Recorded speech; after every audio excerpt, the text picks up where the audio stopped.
வங்க நாவலாசிரியர் சரத் சந்திரர் ஒரு நண்பர் அவர்கிட்ட வந்தார். வழக்கமாக எல்லா எழுத்தாளர்கள்கிட்டையும் கேட்குற ஒரு கேள்வியை கேட்டார். நீங்கள் எழுத்துத்துறைக்கு வந்தது எப்படி? இதுதான் கேள்வி. அதை தெரிஞ்சு என்ன பிரயோஜனம்னார் சரத் சந்திரர். சும்மா சொல்லுங்களேன், தெரிஞ்சுக்கிறேன் அப்படின்னார் வந்தவர். சரி சொல்கிறேன்னு ஆரம்பித்தார். நான் ரங்கூனில் வேலை பார்த்துக்கிட்டு இருந்தேன். சம்பளம் பத்தில். வேலையும் பார்த்துக்கிட்டு ஒரு பலசரக்கு கடை வைக்கலாம்னு நினச்சேன். என்னால் மளிகை கடை வச்சு சரியாக நடத்த முடியுமாங்கிற சந்தேகம் என் மனைவிக்கு. அதை சோதனை பண்ணி பார்க்கணுங்கிறதுக்காக சில பொருள்களின் அளவு, அதோட விலை, இப்படி சிலதை சொல்லி எல்லாத்தையும் மனக்கணக்காக கூட்டி போட சொன்னாங்க. என்னால் சரியாக கூட்டி சொல்ல முடியல. உங்களால் மளிகை கடை நடத்த முடியாதுன்னு சொல்லிவிட்டாங்க. உடனே என்ன பண்ணுறது, வேறு வழி இல்லை, கதை எழுத ஆரம்பிச்சிட்டேன் அப்படின்னார். கேட்டவருக்கு சிரிப்பு வந்துட்டு தான். சரத் சந்திரர் ஒரு பக்கம் சீரியஸான நாவல்கள், சிறுகதைகள் எழுதியிருந்தாலும் அவருடைய இன்னொரு பக்கம் வேறு விதம். நண்பர்கள்கிட்ட பேசும்பொழுதும் சரி, அவர்களுக்கு கடிதங்கள் எழுதும்போதும் சரி, கேலியும் கிண்டலும் நகைச்சுவை உணர்வும் அதிகமாக இருக்கும். காந்திஜி ஒரு சமயம் கல்கத்தாவுக்கு வந்திருந்தார். தேசபக்தர்கள் பல பேர் அவர்கிட்ட பேசிக்கிட்டு இருந்தாங்க. அப்போது சரத் சந்திரரும் அங்கே இருந்தார். கிரண் சங்கர் ராய் அப்படிங்கிறவரும் அங்கே இருந்தார். அவர் சொன்னாராம், காந்திஜியோட பழகிய முதல் வங்காளி நான் தான். போயர் யுத்த காலத்தில் இவர் லண்டனுக்கு வந்திருந்தப்போ என்கிட்ட தான் வங்காள மொழி கற்றுக்கிட்டார் அப்படின்னாராம். உடனே சரத் சந்திரர் காந்திஜியை பார்த்து, இவர் உங்களுக்கு வங்காள மொழி கற்றுக் கொடுத்தது உண்மைதானா அப்படின்னாராம். ஆமான்னாராம் காந்தி. அதனால தான் உங்களால் வங்காள மொழி கற்றுக்க முடியல அப்படின்னாராம். எல்லாரும் சிரித்தாங்களாம். சரத் சந்திரர் சாம்தாபேர் அப்படிங்கிற கிராமத்தில் தங்கியிருந்தார். ஒரு இலக்கிய நிகழ்ச்சியில் கலந்துக்கிறதுக்காக. அதுக்காக ஒரு கல்கத்தாவுக்கு போக வேண்டிய சூழ்நிலை. அதுக்காக புறப்பட்டார். அந்த சமயத்தில் பின்னாடி இருந்து யாரோ அவரை கூப்பிட்டாங்க. இப்படி கூப்பிட்டவரை பார்த்து இன்னொருத்தர் யாரோ அதட்டி இருக்கிறாங்க. போகிறவரை ஏன் இப்படி கூப்பிடுறீங்க அப்படின்னு. ஏன் கூப்பிட்டா என்னன்னு கேட்டிருக்கார் சரத் சந்திரர். புறப்படுறவங்கள பின்னாடி இருந்து கூப்பிடுறது அபசகனம், போகிற இடத்துல ஏதாவது ஆபத்து வரலாம் அப்படின்னு அதுக்கு விளக்கம் கொடுத்துருக்கிறார் அவர். உடனே சரத் சந்திரர் சொன்னாராம், இதோ இவங்க என்னை இலக்கிய கூட்டத்துக்கு அழைச்சிட்டு போகிறாங்களே, இதை விட வேறு என்ன ஆபத்து வந்துட போகுது அப்படின்னாராம். இப்படி சரத் சந்திரருக்கு இயல்பாகவே நகைச்சுவை உணர்வு உண்டு. அவருடைய நண்பர் ஒருத்தர் வீட்டுக்கு கூப்பிட்டுருந்தார். அங்கே ஒரு கச்சேரிக்கு ஏற்பாடு பண்ணியிருந்தாங்க. சரத் சந்திரருக்கு இயல்பாகவே கச்சேரியில் நீண்ட ஆலோசனையெல்லாம் கேட்குறதுக்கு பொறுமை இருக்காது. அதனால் மெதுவாக பாட போகிறவர் எப்படி அப்படின்னு கேட்டிருக்கார். அவருக்கு ரொம்ப நல்லா பாட தெரியும் அப்படின்னு சொல்லியிருக்கிறாங்க. அதுக்கு சரத் சந்திரர், பாட தெரியுங்கிறது சரி, பாட்டை நிறுத்த தெரியுமா, அதை சொல்லுங்கள் முதல்ல அப்படின்னாராம். கங்கை கரை தோட்டம் பக்கத்தில் ஒரு ஆசிரமம். அங்கே ஒரு பெரியவர் தங்கியிருக்கிறார். அவர் தான் ராமகிருஷ்ண பரமஹம்சர். அந்த ஆசிரமம் இருந்த இடம் கரக்பூர். வங்காளத்தில் பொதுவாக எல்லோரும் மீன் சாப்பிட்றது உண்டு. கங்கையில் குளிச்சுட்டு கையில் ஒரு மீனோடு வர்றது வழக்கம். இவர் இருக்கிற இடத்துக்கு கங்கையில் படகு வழியாக வரணும். அப்படி தான் எல்லோரும் வருவாங்க. வர்றவங்களை ஒன்று கூட்டி ஆன்மீக விஷயங்களை பற்றி பேசிக்கிட்டு இருப்பார். ஒவ்வொரு நாள் ஒவ்வொருத்தர் நகரத்துக்கு போகணும். வரும்பொழுது மீன் கொண்டுக்கிட்டு வரணும். அதுக்கு ஒரு அட்டவணையே உண்டு ஆசிரமத்தில். அது பிரகாரம் ஒரு நாள் சுவாமி யோகானந்தர் படகுல போனார். படகை செலுத்தினவங்க ராமகிருஷ்ணரையும் சுவாமி யோகானந்தரையும் மற்றவங்களையும் பித்தர்கள் அப்படின்னு சொல்லி ஏளனமாக பேசினாங்க. அவங்க என்ன பைத்தியம் பிடிச்சவங்க அப்படிங்கிறது மாதிரி. சுவாமி யோகானந்தருக்கு ரொம்ப மென்மையான இதயம். இவங்க இப்படி கண்ணாமுன்னான்னு பேசுகிறத பார்த்தா மீனை வாங்கிட்டு திரும்புகிறப்போ என்ன நடக்குமோ அப்படிங்கிற பயம் வேறு வந்துட்டுது அவருக்கு. அவ்வளவு மென்மையானவர். இதை தெரிஞ்சுக்கிட்ட ராமகிருஷ்ணர், யோகானந்தா இங்கே வா அப்படின்னு கூப்பிட்டார். இவர் கண்ணீரை தொடச்சிக்கிட்டே கிட்ட போனார். சொன்னார், ஐயா, படகு ஓட்டுறவங்க உங்களை பற்றி மோசமாக பேசுகிறாங்க. என்ன திட்டினா பரவாயில்ல, ஆனால் உங்களை அவங்க திட்டுறாங்க. அதை என்னால் தாங்கிக்க முடியல அப்படின்னார். இதை கேட்டதும் ராமகிருஷ்ணருக்கு கோபம் வந்துட்டு தான். என்னது, உன்னுடைய குருவை பற்றி அவங்க மோசமாக பேசும்பொழுது நீ சும்மா இருந்தியா? வெளியில் போ அப்படின்னு விட்டார். குரு நிந்தனை செய்கிறப்போ அதை கேட்டுக்கிட்டு சும்மா இருக்கலாமா? குரு நிந்தனையை கேட்டால் பாவம் இல்லையா? என்னை தூற்றும் போது அவங்க பாவம் செய்கிறாங்க. அதை கேட்டுக்கிட்டு நீ சும்மா இருந்தால் நீயும் பாவம் செய்கிற அப்படின்னாராம். அடுத்த நாள் சுவாமி நிரஞ்சனானந்தர் போக வேண்டிய நாள். இவர் படகுல போகும்பொழுதும் அதே மாதிரி நடந்து தான். அவங்க மோசமாக பேச ஆரம்பித்தாங்க, திட்ட ஆரம்பித்தாங்க. அப்படி கேலி பண்ண ஒருத்தனை இவர் என்ன பண்ணார், பலார்னு கன்னத்தில் அரைஞ்சிட்டார். இன்னொருத்தனை கங்கையில் தூக்கி எறியறதுக்கும் தயாராகிட்டார். அதுக்கப்புறம் அவங்க யாரும் வாயை திறக்கலை. மீன் வாங்கிட்டு வர்றப்பவும் படகுல ஒரே அமைதி, அவ்வளவு பயம் அவங்களுக்கு. ராமகிருஷ்ணர் கூப்பிட்டு விசாரித்தார் என்ன நடந்ததுன்னு. இவர் சொன்னார், அவர் யோகானந்தா போகும்பொழுது என்ன நடந்ததோ அப்படியே தான் இப்போவும் நடந்தது. குரு நிந்தனை செய்கிறத கேட்டுக்கிட்டு நான் சும்மா இருப்பேனா, ஒருத்தனை அப்படியே அரைஞ்சுட்டேன், இன்னொருத்தனை ஆற்றுல தூக்கி போட்டுருவேன்னு பயமுறுத்தினேன், அவ்வளவுதான் அப்படின்னாராம். இப்போவும் ராமகிருஷ்ணருக்கு கோபம் வந்துட்டு தான். என்ன இது, அணியறது காஷாயம், இருக்கிறது ஆசிரமம், உனக்கு இவ்வளவு கோபம் வந்ததுன்னா அப்புறம் என்னத்துக்கு ஆசிரமத்தில் இருக்கணும், பிரம்மச்சாரி எப்பவும் அமைதியாக இருக்கணும் அப்படின்னு அறிவுரை சொன்னாராம் ராமகிருஷ்ணர். அப்போ இவர் கேட்டாராம், ஏங்க அவருக்கு ஒரு விதமான அறிவுரை சொன்னீங்க, எனக்கு வேறு விதமாக அறிவுரை சொல்கிறீங்க, இதில் எது உண்மை அப்படின்னு கேட்டிருக்கார். இதுக்கு ராமகிருஷ்ணர் சொன்ன பதில் என்னென்னா, அட அசடே, சக்கரத்தில் காற்று அதிகமாக இருந்தால் குறைக்கணும், குறைச்சலாக இருந்தால் கூட்டணும். அவன் சாது, அவனுக்கு அதிக உணர்ச்சி தேவை, உனக்கு படபடப்பு அதிகம், உனக்கு பொறுமை தேவை அப்படின்னாராம். இதில் உள்ள கருத்து என்னென்னா, கல்விங்கிறது எப்படின்னா அதை சூழ்நிலைக்கு தகுந்த மாதிரி கற்பிக்கணும். எல்லாருக்கும் ஒரே மாதிரி கற்பிக்கக்கூடாது. கேட்குறவர் தகுதி, புரிஞ்சுக்கிற திறமை, இதை பொறுத்து கல்வி அமையணும். ஆரம்ப காலத்தில் ஒரு குரு, அப்போ ஒரு சீடன் இருந்தான். அது வேடிக்கையான குரு, வேடிக்கையான சீடன். ஒரு ஆசிரமம். ஒரு நாள் ஒருத்தன் அவசரமாக அந்த குருவை தேடி வந்திருக்கிறான். என்ன விஷயம்னு விசாரித்தார் குரு. உங்கள் சீடர் என்னை அடிச்சுட்டார் அப்படின்னு புகார் பண்ணானா அந்த ஆள். குரு சீடனை கூப்பிட்டார். அடிச்சியா இந்த ஆளை அப்படின்னு கேட்டாரான். ஆமான் இருக்கான் சீடன். ஏன் அடிச்சே அப்படின்னு கேட்டாரான். இந்த ஆள் உங்களை பற்றி மட்டமாக பேசிவிட்டான், என்னால் அதை தாங்கிக்க முடியல, அதனால தான் அடிச்சுட்டேன்ருக்கான். அப்படி என்ன பேசினா அப்படின்னு கேட்டாரான். உன்னுடைய குருநாதர் இப்போல்லாம் அர்த்தமில்லாமல் பேச ஆரம்பிச்சுட்டார் அப்படின்னு சொல்லிவிட்டான், அதனால தான் அடிச்சுட்டேன் அப்படின்னானா. அதுக்காக அடித்தே அப்படின்னாரான்.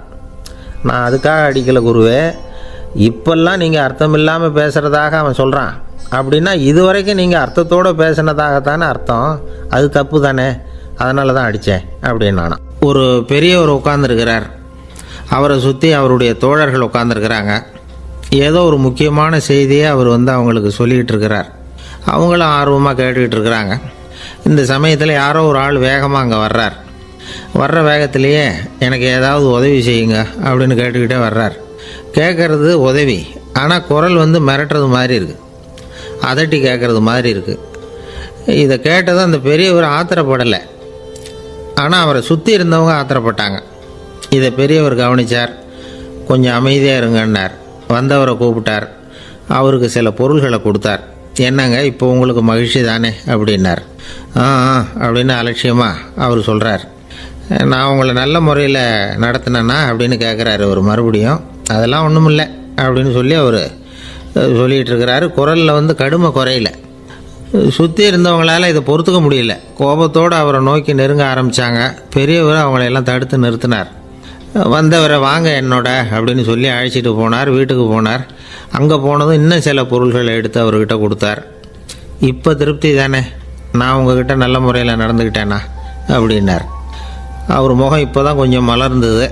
ரொம்ப நன்றி, இறைவன் உங்கள் குடும்பத்துக்கு எல்லா நன்மைகளையும் செய்வான் அப்படின்னு சொன்னார். இதே வார்த்தைகளை என்னுடைய தோழர்கள்கிட்டே சொல்லிட்டீங்கன்னா அவங்க கோபம் தணிஞ்சிரும், வர முடியுமான்னார். கண்டிப்பாக வர்றேன் அப்படின்னாரு. மறுநாள் காலையில் அந்த இடத்துக்கு வந்தார். அதே மாதிரி சொல்லிவிட்டு அவர் போயிட்டார். தோழர்கள்லாம் ரொம்ப வியப்போடு பெரியவரை பார்த்தாங்க. அந்த பெரியவர் தான் நபிகள் நாயகம். அவர் சொன்னார், ஒருத்தன் ரொம்ப ஆசையாக ஒரு ஒட்டகத்தை வளர்த்துக்கிட்டு வந்தான். ஒரு நாள் அந்த ஒட்டகம் கயத்தை அறுத்துக்கிட்டு ஓடி போயிட்டுது. அக்கம் பக்கத்தில் இருக்கிறவங்கெல்லாம் அந்த ஒட்டகத்தை பிடிக்கிறதுக்கு முயற்சி பண்ணாங்க. அதை துரத்திக்கிட்டு ஓடினாங்க. ஒட்டகம் தாறுமாறாக ஓட ஆரம்பிச்சிது. இந்த சமயத்தில் ஒட்டகத்தை வளர்த்தவன் அங்கே ஓடி வந்தான். நீங்கள் அதை ஒன்றும் செய்ய வேணாம், விட்டுருங்க, அதோட சுபாவம் எனக்கு நல்லா தெரியும், அதை சுலபமாக என்னோடய வழிக்கு கொண்டுகிட்டு வந்துட முடியும், நான் பார்த்துக்கிறேன், விட்டுருங்கோ அப்படின்னா. எல்லோரும் விலைக்கு போயிட்டாங்க. இவன் என்ன செஞ்சான் தெரியுமா? கொஞ்சம் புல்லை கையில் எடுத்துக்கிட்டு அந்த ஒட்டகத்தை நெருங்கினான். அவ்வளவுதான். அது ஓடி வந்து இவன் காலடியில் உட்காந்துக்கிட்டது. செல்லமாக அதை அப்படியே தடவி கொடுத்தான். முதுகில் ஏறி உட்காந்துக்கிட்டான். அது பாட்டுக்கு சாதுவாக நடந்து போகுது. இந்த கதையை நபிகள் நாயகம் தம்முடைய தோழர்களுக்கு சொல்கிறார். ஒட்டகத்தை மட்டும் இல்லை, சில மனிதர்களையும் கூட சில விதத்தில் அணுகி தான் அவர்களை வந்து சீர்திருத்த வேண்டியிருக்குது அப்படிங்கிறத அவங்களுக்கு உணர்த்தினார். இது ஒரு அழகான உளவியல் அணுகுமுறை. சில குடும்ப தலைவர்கள் கூட இந்த ஒட்டகம் மாதிரி நடந்துக்கிறது உண்டு, அப்புறம் அடங்கி போகிறதும் உண்டு. ஒரு குடும்ப தலைவர் காலையில் எழுந்திரிச்சதுலேருந்து சத்தம் போட்டு கத்திக்கிட்டு இருப்பார். பக்கத்தில் இருந்தவங்கெல்லாம் ஓடி போய் சமாதானம் பண்ணி பார்த்தாங்க. அவர் ஓயறது மாதிரி தெரியல. கடைசியில் அவர் மனைவி வந்தாங்க. நீங்கள் எல்லாம் விலைக்கு போயிடுங்க, அவர் சுபாவம் எனக்கு தெரியும், நான் பார்த்துக்கிறேன் அப்படின்னாங்க. சரின்னு எல்லோரும் போயிட்டாங்க. சாயந்தரமாக வந்து பார்க்குறாங்க, அவர் சத்தம் இல்லாமல் ஒரு மூலையில் உட்காந்துருக்கிறார். ரொம்ப சாதுவா. ஆச்சரியமாக இருந்தது. என்னம்மா பண்ணீங்கன்னு கேட்டாங்க. அது ஒன்றும் இல்லைங்க, ஒரு வேளை சாப்பாட்டை நிறுத்தினேன், பட்னி போட்டேன், அவ்வளவுதான் அப்படின்னாங்க அந்த அம்மா. ஒரு ராஜா ஊரெல்லாம் சுற்றி பார்த்துட்டு வரலாம்னு ஒரு நாள் புறப்பட்டு போனார். ஒரு இடத்துல தறி நெசவு வேலை ரொம்ப மும்முரமாக நடந்துக்கிட்டு இருந்தது. ஒரு பெரியவர் தறியால் நெசவு வேலை செஞ்சுக்கிட்டு இருந்தார். பக்கத்தில் ஒரு அழகான பொண்ணு உட்காந்து நூலை சுற்றிக்கிட்டு இருக்குது. ராஜா அந்த பெரியவரை பார்த்து யார் இந்த பொண்ணுன்னு விசாரித்தார். ராஜா அப்படி கேட்டதும் அவருக்கு ரொம்ப பெருமையாக போயிட்டுது. ஏன்னா உட்காந்துருந்தது அவரோட மகள். அரசே, இது என்னுடைய மகள். இவ வேகமாக நூல் தெரிக்கக்கூடியவள். வைக்கோலை எடுத்து இவ தெரிச்சா கூட அதெல்லாம் பவுனழையாக வெளியில் வரும் அப்படின்னு ஒரு ராசி இவளுக்கு அப்படின்னு ரொம்ப பெருமையாக ராஜா கிட்ட சொன்னார். ராஜா இதை கேட்டதும் அசந்துட்டார். அப்படியா, இவ்வளவு அழகும் சாமர்த்தியமும் உள்ள இந்த பொண்ணு என்னோட வரட்டுமே, இவளை என் மருமகளாக ஆக்கிக்கிறேன் அப்படின்னார் ராஜா. அந்த பெரியவருக்கு ஒன்றும் புரியல. ஏதோ கொஞ்சம் பெருமையாக சொல்ல போக அது இப்படி ஆகிட்டுதே அப்படின்னு கவலைப்பட்டார். இருந்தாலும் ராஜா பேச்ச தட்ட முடியுமா? மகளை அனுப்பி வச்சுட்டார். ராஜா அந்த பொண்ணை அரண்மனைக்கு அழைச்சிட்டு வந்தார். அங்கே ஒரு அறையில் வச்சு பூட்டி விட்டார். அந்த ரூமு நிறைய வைக்கோலை கொண்டாந்து போட்டு அடைச்சாங்க. 3 ராட்டைகள் வேறு வச்சுருந்தாங்க. நாளைக்கு பொழுது விடியறதுக்குள்ளே நீ இந்த வைக்கோலையெல்லாம் தங்க இழைகளாக மாற்றி காட்டணும். நாளைக்கு காலம்புறம் வந்து நான் இந்த அறை கதவை திறப்பேன். உன் தகப்பன் சொன்னது மாதிரி எல்லாம் தங்கமாக மாறி இருக்கணும், இல்லைன்னா நீ உயிர் தப்ப முடியாது அப்படின்னு உத்தரவு போட்டார். பாவம் அந்த பொண்ணு என்ன பண்ணும்? பகல் பூரா அழுதுகிட்டே உட்காந்துருக்குது. ராத்திரி பூராவும் தூக்கம் வரல. மறுநாள் அதிகாலை நேரத்தில் யாரோ கதவை தட்டுற சத்தம் கேட்டுது. பயந்துக்கிட்டே கதவை திறக்கிறா. திறந்து பார்த்தா வெளியில் 3 அவலட்சணமான பெண்கள். ஒருத்திக்கு வந்து கால் அகலமாக முறை மாதிரி இருக்குது, இன்னொருத்திக்கு கட்டை விரல் கரண்டி மாதிரி பெருசாக இருக்குது, 3ஆவது பொண்ணுக்கு உதடு தடித்து ரப்பர் மாதிரி தொங்கிக்கிட்டு இருக்கு. யார் நீங்கள், உங்களுக்கு என்ன வேணும் அப்படின்னு கேட்குது இந்த பொண்ணு. நாங்கள் உங்களுக்கு உதவி செய்கிறதுக்கு தான் வந்திருக்கிறோம் அப்படின்னு சொல்லி உள்ளே வந்தாங்க. உட்காந்தாங்க. கொஞ்ச நேரத்துக்குள்ளே உள்ளே இருந்த வைக்கோலையெல்லாம் தங்க இழைகளாக மாற்றி கொடுத்துட்டு போயிட்டாங்க. காலையில் ராஜா வந்தார். பார்த்தார். ஆகா பேஷுனார். இன்னும் கொஞ்சம் வைக்கோலை கொண்டாந்து அந்த ரூமில் போட சொன்னார். இந்த வைக்கோலையும் இன்றைக்கி தங்கமாக மாற்றி விடு, நாளைக்கு மறுநாள் உனக்கும் இளவரசனுக்கும் கல்யாணம்னு சொல்லிவிட்டார். இன்றைக்கி ராத்திரி அந்த 3 பொண்ணுங்களும் வந்தாங்க. வைக்கோலை பொண்ணு இழைகளாக மாற்றினாங்க. புறப்பட்டாங்க. இந்த பொண்ணு அவங்க காலில் விழுந்து வணங்கினா. என் உசுரை காப்பாற்றினீங்க, உங்களுக்கு நான் என்ன கைமாறு செய்ய போகிறேன் அப்படின்னா. பயப்படாத, நீ விரும்பினா எங்களுக்கு ஒரு உதவி செய்யலாம். உன்னுடைய கல்யாணத்துக்கு நாங்கள் 3 பேரும் வரோம். நீ எங்களை வந்து வரவேற்று ராஜாக்கிட்டேயும் இளவரசர்கிட்டையும் நாங்கள் வந்து உன்னோட பெரியப்பா பொண்ணுங்கன்னு சொல்லி அறிமுகப்படுத்தி வை, நாங்கள் விருந்து சாப்பிட்டுட்டு போயிடுறோம் அப்படின்னாங்க. ரொம்பவும் சந்தோஷமாக சரின்னு ஒத்துக்கிட்டா. கல்யாண நாள் வந்தது. கல்யாணம் ரொம்ப கோலாகலமாக நடந்துக்கிட்டு இருக்கு. எல்லா தேசத்து ராஜா ராணிகளும் வந்துக்கிட்டு இருக்கிறாங்க. அந்த 3 அவலட்சணமான பொண்ணுங்களும் வந்து சேர்ந்தாங்க. யார் இவங்கன்னு கேட்டார் ராஜா. என் பெரியப்பா பொண்ணுங்க அப்படின்னா அந்த பொண்ணு. காலும் உதடும் கட்டை விரலும் ஏன் இப்படி உங்களுக்கு அவலட்சணம் ஆயிட்டுது அப்படின்னு கேட்டார். அதுக்கு அந்த பொண்ணுங்க பதில் சொன்னாங்க. என்ன செய்கிறது, ஓயாமல் வைக்கோலை நூற்று ஒருத்தியோட கட்டை விரல் அப்படி கரண்டி மாதிரி ஆயிட்டுது. நாக்கில் தொட்டு தொட்டு திரிச்சதுனால ஒருத்தியோட உதடு அப்படி ஆயிட்டுது. காலால் கட்டையை அழுத்தி அழுத்தி தறி போட்டதுனால இன்னொருத்தையோட கால் அப்படி ஆயிட்டுது. உங்கள் மருமகளாக வந்திருக்கிற இந்த பொண்ணு அந்த 3ஐயுமே செய்ய தெரிஞ்சவ தான். என்ன ஆக போதும் இன்னும் கொஞ்ச நாளில் அப்படின்னாங்க. அவ்வளவுதான். ராஜா பயந்துட்டார். அம்மா, இன்னையிலேருந்து நீ இளவரசனின் மனைவி. நீ எப்பவும் அழகாக இருக்கணும். அதனால் நீ இனிமேல் வைக்கோலை திரிக்கவே கூடாது அப்படின்னு உத்தரவு போட்டார். அவளை இக்கட்டான சூழ்நிலையிலிருந்து காப்பாற்றின அந்த 3 பொண்ணுங்களும் சந்தோஷமாக திரும்பி போயிட்டாங்களாம். சுவாமி சின்மயானந்தர் இந்த கதையை சொல்லியிருக்கிறார். தன்னலம் மறந்து சுயலாபத்தை தியாகம் செய்கிறது வைக்கோல்ல இருந்து தங்க இழையை நூக்கிறது மாதிரி அப்படிங்கிறார் அவர். அது இருக்கட்டும், இப்போ நம்ம கதைக்கு வருவோம். ஒரு ராஜா தன்னோட மகனுக்கு சுயவரம் நடத்தினார். எல்லா தேசத்திலிருந்தும் ராஜகுமாரர்கள் வந்திருந்தாங்க. ராஜகுமாரியை கல்யாணம் பண்ணிக்கலாம்ங்கிற ஆசையில் சுயம்பர மண்டபத்திலேருந்து எல்லா ராஜகுமாரர்களும் அலறி அடிச்சுக்கிட்டு வெளியில் ஓடி வந்துக்கிட்டு இருக்கிறாங்களாம். ஏன் அப்படி எல்லாரும் மிரண்டு போய் ஓடி வர்றாங்கன்னு கேட்டார் ஒருத்தர். அதுக்கு இன்னொருத்தர் விவரம் சொன்னார். ராஜகுமாரியை இன்றைக்கி தான் அவங்க நேரில் பார்த்தாங்களாம், அதுதான் அப்படி ஓடி வந்துக்கிட்டு இருக்கிறாங்க அப்படின்னார். ஒரு தடவை நாரதர் ஒரு தெரு வழியாக போய்கிட்டு இருந்தார். வழியில் ஒருத்தர் வேத சாஸ்திரம்லாம் படிச்சுக்கிட்டு உட்காந்துருந்தார். அவர் நாரதரை பார்த்து எங்கே போயிட்டுருக்குறீங்கன்னு கேட்டார். கடவுளை பார்த்துட்டு வரலாம்னு போயிட்டுருக்கிறேன் அப்படின்னார் நாரதர். அப்படின்னா அவர்கிட்ட எனக்கு எப்போ முக்தி கிடைக்கும்னு கேட்டுட்டு வாங்களேன் அப்படின்னார் இவர். சரி கேட்டு வரேன் அப்படின்னு சொல்லிவிட்டு நாரதர் நடந்தார். கொஞ்சம் தூரத்தில் ஒரு மரத்தடியில் ஒரு தொழிலாளி செருப்பு தைச்சிக்கிட்டு உட்காந்துருந்தார். அந்த ஆளும் அதே மாதிரி கேட்டுக்கிட்டார். எனக்கு எப்போ முக்தி கிடைக்கும்னு கடவுள்கிட்ட கேட்டுக்கிட்டு வாங்களேன்னார். அவர்கிட்டையும் சரின்னு சொல்லிவிட்டு நாரதர் நேராக வைகுண்டத்துக்கு வந்து சேர்ந்தார். கடவுளை பார்த்தார். இவங்க 2 பேரும் சொல்லி அனுப்பின விஷயத்தை பற்றி கேட்டார். அதுக்கு கடவுள் சொன்னார், அந்த செருப்பு தைக்கிற தொழிலாளி உடல் நீத்ததும் உடனே என்னை வந்து அடைவான். ஆனால் அந்த சாஸ்திரம் படித்த ஆள் இப்போதைக்கு என்கிட்ட வந்து சேரமாட்டான். அவன் இன்னமும் பல பிறவிகள் எடுத்து அங்கேயே இருக்க வேண்டியிருக்குது. எப்போ இங்கே வந்து சேருவான்னு எனக்கே தெரியாது அப்படின்னார். நாரதருக்கு இதோட ரகசியம் என்னங்கிறது புரியல. எனக்கு ஒன்றும் புரியலையேன்னாரான் கடவுள்கிட்ட.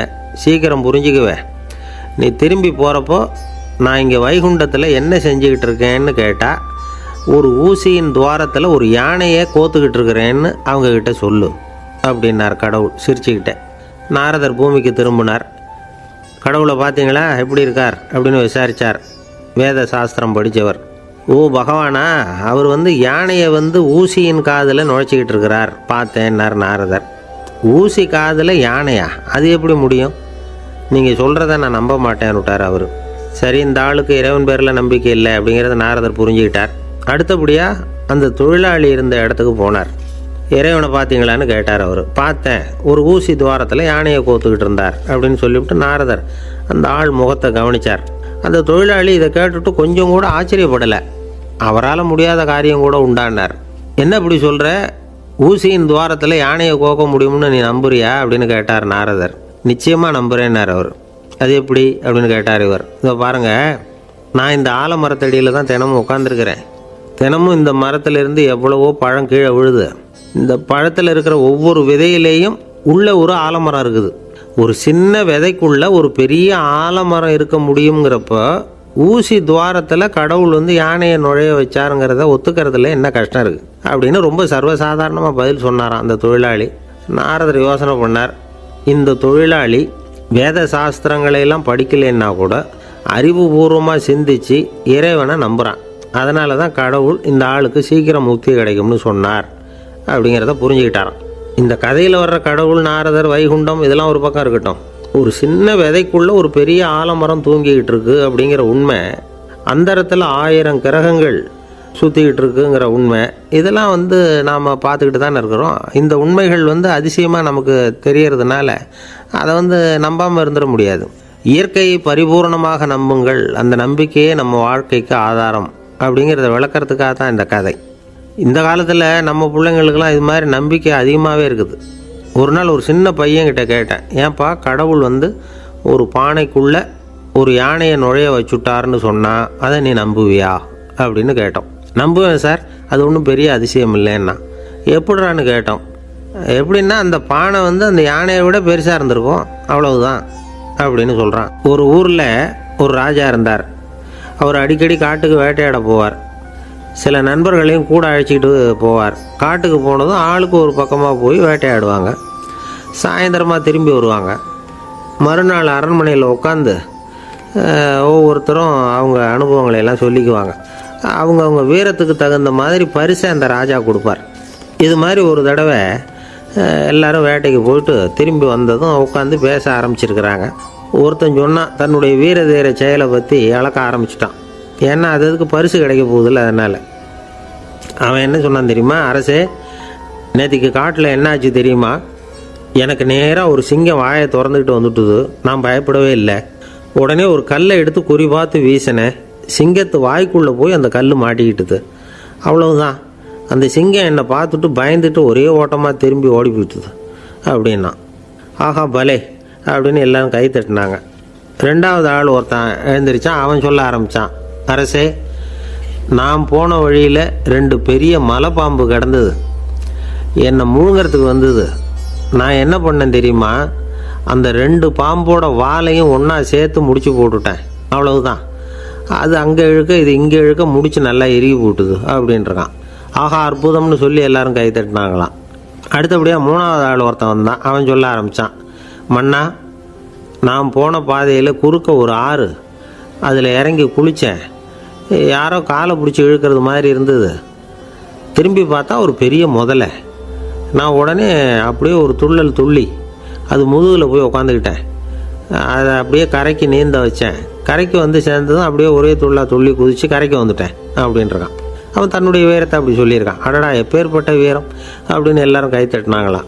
4வது ஆள் எழுந்திரிச்சான். மன்னா, நான் போன இடத்துல ஒரு கரடி வந்து என்னை துரத்த ஆரம்பிச்சுட்டுது. நான் ஒரு மலை உச்சிக்கு வந்துட்டேன். அதுக்கப்புறம் ஒரு அடி எடுத்து வச்சாலும் அதில் பாதாளத்தில் விழ வேண்டியது தான். அந்த நேரம் பார்த்து ஒரு பெரிய ராட்சச கழுகு அந்த பக்கமாக பறந்து வந்தது. நான் உடனே அப்படியே உயர எழும்பி அந்த கழுகோட காலை பிடிச்சிக்கிட்டேன். அப்படியே தொங்கிக்கிட்டே வந்தேன். ஒரு நல்ல இடம் வந்ததும் தொப்புன்னு கீழே குதித்து நடந்து வந்துட்டேன்னா. இதுக்கும் எல்லோரும் கை தட்டுறாங்க. கடைசியாக ஒரு ஆள் எழுந்திரிச்சான். அரசே, நான் வந்து போன வழியில் ஒரு பெரிய யானை குறுக்க வந்தது. பயங்கரமாக சத்தம் போட்டுக்கிட்டே வந்தது. நான் பயந்து ஓடலை. உடனே என்ன பண்ணேன் தெரியுமா? அந்த யானையோட வாலை பிடிச்சி தூக்கினேன். தலைக்கு மேலே தூக்கி கரன்னு சுற்றினேன். வேகமாக சுற்றி வீசி எறிஞ்சேன். அவ்வளவுதான். அதே ஸ்பீடில் அந்த யானை மேலே போக ஆரம்பிச்சுட்டுது. இன்னும் கூட அது போய்கிட்டே தான் இருக்குது, கீழே விழவே இல்லைன்னா. இதை கேட்டதும் ராஜாவுக்கு கோபம் வந்துட்டுது. என்ன முட்டாள்னு நினச்சிக்கிட்டு பேசுகிறியா? யானையை வந்து நீ வாலை பிடிச்சி தூக்குன, அதை நான் நம்பணுமா அப்படின்னார். உடனே இவன் பணிவாக பதில் சொன்னான், அரசே, ஒரு சிங்கத்து வாயில் கல் மாட்டிக்கிட்டதை நம்புறீங்க, மலைப்பாம்பு வாலை பிடிச்சி முடிச்சு போட்டதை நம்புறீங்க, முதல்ல முதுகில் சவாரி பண்ணதையும் நம்புறீங்க, கழுகு காலை பிடிச்சிக்கிட்டு பறக்கிறதையும் நம்புறீங்க. அப்படி நம்புறப்போ நான் சொன்னதை மட்டும் நம்பக்கூடாதா அப்படின்னு கேட்டானான். பொய் சொன்னவங்கெல்லாம் தலையை தொங்க போட்டுக்கிட்டாங்களாம். ராஜா அவங்கள பார்த்து சொன்னாராம், நீங்கள் எல்லாரும் என்னை முட்டாளாக்கியிருக்கிறீங்க. கடைசியாக பேசின இவன் தான் எனக்கு உண்மை எது பொய் எதுங்கிறத புரிய வச்சிருக்கிறான். இவன் தான் உண்மையான தைரியசாலி அப்படின்னு சொல்லி அவனுக்கே பரிசையெல்லாம் கொடுத்து பாராட்டினாராம். இப்படி ஒரு கதை. உண்மையை நிலைநாட்டுகிறவன் தான் உண்மையான வீரன் அப்படிங்கிறத இதிலிருந்து நாம் புரிஞ்சுக்கணும். இந்த காலத்துல எல்லாம் பொய் சொன்னால் தான் பிழைக்க முடியுங்கிறது ஒரு சில பேரோட நம்பிக்கை. ஒரு அப்பாவுக்கு தன் மகனுக்கு பொய் சொல்ல தெரியலையேங்கிற கவலை. பொய் சொன்னால் தான் இந்த உலகத்தில் பிழைக்கலாம், ஆனால் இவனுக்கு அது தெரியலையே, அதனால் இவனை அழைச்சிட்டு போய் நடுக்கடலில் விட்டுட்டு வந்துடுவோம் அப்படின்னு அழைச்சிட்டு புறப்பட்டான். கடற்கரைக்கு போனான். மகனுக்கு சந்தேகம், எங்கேப்பா என்னை அழைச்சிட்டு போகிறேன்னு கேட்டிருக்கான். கடலில் மீன் பிடிக்க கற்றுக் கொடுக்க போகிறேன் உனக்கு அப்படின்னானா. நான் ஏற்கனவே மீன் பிடிச்சிட்டேனேன்னானா இவன் மகன். எங்கே அதுன்னு கேட்டிருக்கான். அப்பங்காரன். சுட்டு சாப்பிட்டுட்டேன்ருக்கான் புள்ள. அப்பங்காரன் பார்த்தான், சரி நம்ம புள்ள பொழைச்சிக்கோ அப்படின்னு சொல்லி திருப்பி அழைச்சிட்டு வந்துட்டானா. ஒரு ஆள் அசையாமல் கிடக்கிறார். அவர் இருக்காரா போயிட்டாராங்கிறத எப்படி முடிவு பண்ணுறோம்? அவர் மூக்குக்கு முன்னாடி புறங்கையை வச்சு பார்க்குறோம், மூச்சு வருதா இல்லையா அப்படிங்கிறத கண்டுபிடிக்கிறதுக்காக. மூச்சுங்கிறது அவ்வளவு முக்கியமான ஒரு விஷயம். சுவாசம் இல்லைன்னா எதுவுமே இல்லை.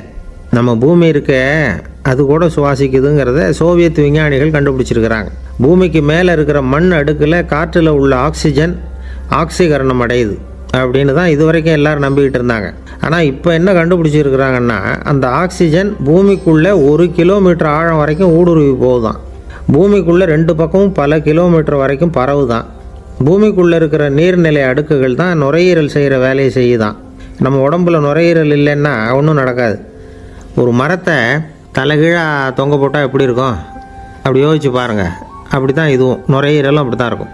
வலது பக்கம் ஒன்று, இடது பக்கம் ஒன்று. வலது பக்கம் நுரையீரல் கொஞ்சம் பெருசாக இருக்கும். நுட்பமான நரம்பு குழாய்கள் அதில் இருக்கும்.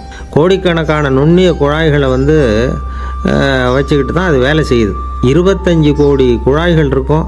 அதை அப்படியே முழுசாக பிரித்து பரப்புனா ஒரு டென்னிஸ் கோர்ட்டில் பாதி பரப்பளவு இருக்குமா. நுரையீரல் நிறம் கருஞ்சிவப்பு தான். புகை அதிகமாக உள்ளே போச்சுன்னா அது கருப்பாயிடுது. காற்றுல உள்ள பிராணவாயுவை இது இழுத்து எடுத்துக்கிட்டு ரத்தத்தை சுத்தப்படுத்துகிற முக்கியமான வேலையை இது செய்யுது. அசுத்த காற்றை வெளியில் அனுப்பி வச்சுருது. ஒருத்தர் வேகமாக ஓடி வரார், அவருக்கு மூச்சு இறைக்கும். பயங்கரமாக எதையாவது பார்த்து விடுறார், உடனே மூர்ச்சி ஆகிடுவார். இது மாதிரி சமயங்களில் வேறு எந்த தூண்டுதலும் இல்லாமல் நுரையீரல் தானாகவே இயங்கும். இப்படி ஒரு அவசியம் ஏற்படுறப்போ இயக்கத்தை தூண்டி விடுற முக்கியமான இணைப்பு மூளைக்கு கீழே முதுகு எலும்புக்கு மேற்பகுதியில் இருக்குது. அது உடனே சுவாசத்துக்கு அவசர உதவியை கொடுக்குது. இப்போ ஒருத்தர் பேசாமல் உட்காந்துருக்கார். இந்த சமயத்தில் அவருக்கு 1 பங்கு காற்று தேவைப்படுதுன்னு வச்சுக்கோங்க. அவர் எழுந்திரிச்சு நடக்கும் பொழுது 1.5 மடங்கு தேவைப்படும். ஓடினார்னா 3 மடங்கு தேவைப்படும். படுத்துருக்கிறப்ப 1/2 மடங்கு தான் தேவைப்படும். இதுக்கு நிமிஷத்துக்கு 16 தடவை மூச்சு விட்டாகணும். இப்படி சாதாரணமாக உள்ளே இழுக்கிற காற்று கொஞ்சம்தான் இருந்தாலும் இது மாதிரி 8 மடங்கு காற்றை உள்ளே இழுத்து வச்சுக்கிற சாமர்த்தியம் நுரையீரலுக்கு இருக்குதான். தண்ணி, நுண்கிருமிகள், ரசாயன பொருள் இப்படி எது உள்ளே போனாலும் நுரையீரல் சமாளிச்சுக்கும். 30 வருஷமாக விடாத புகை பிடிக்கிறவர் தொடர்ந்து உள்ளே அனுப்பி வைக்கிற புகையை கூட சமாளிக்குதுன்னா பார்த்துங்களேன். உள்ளே போகிற புகை நுட்பமான சுவாச முடிச்சுகளை அழிச்சு விடுது. கறி புகை அது மேலே படிஞ்சு உபயோகம் இல்லாமல் பண்ணிவிடுது. ஆனாலும் தேவைக்கு அதிகமாக 8 மடங்கு கூடுதலாக சுவாச முடிச்சுகள் நம்ம உடம்புக்குள்ளே இருக்கிறதுனால சமாளிக்க முடியுது.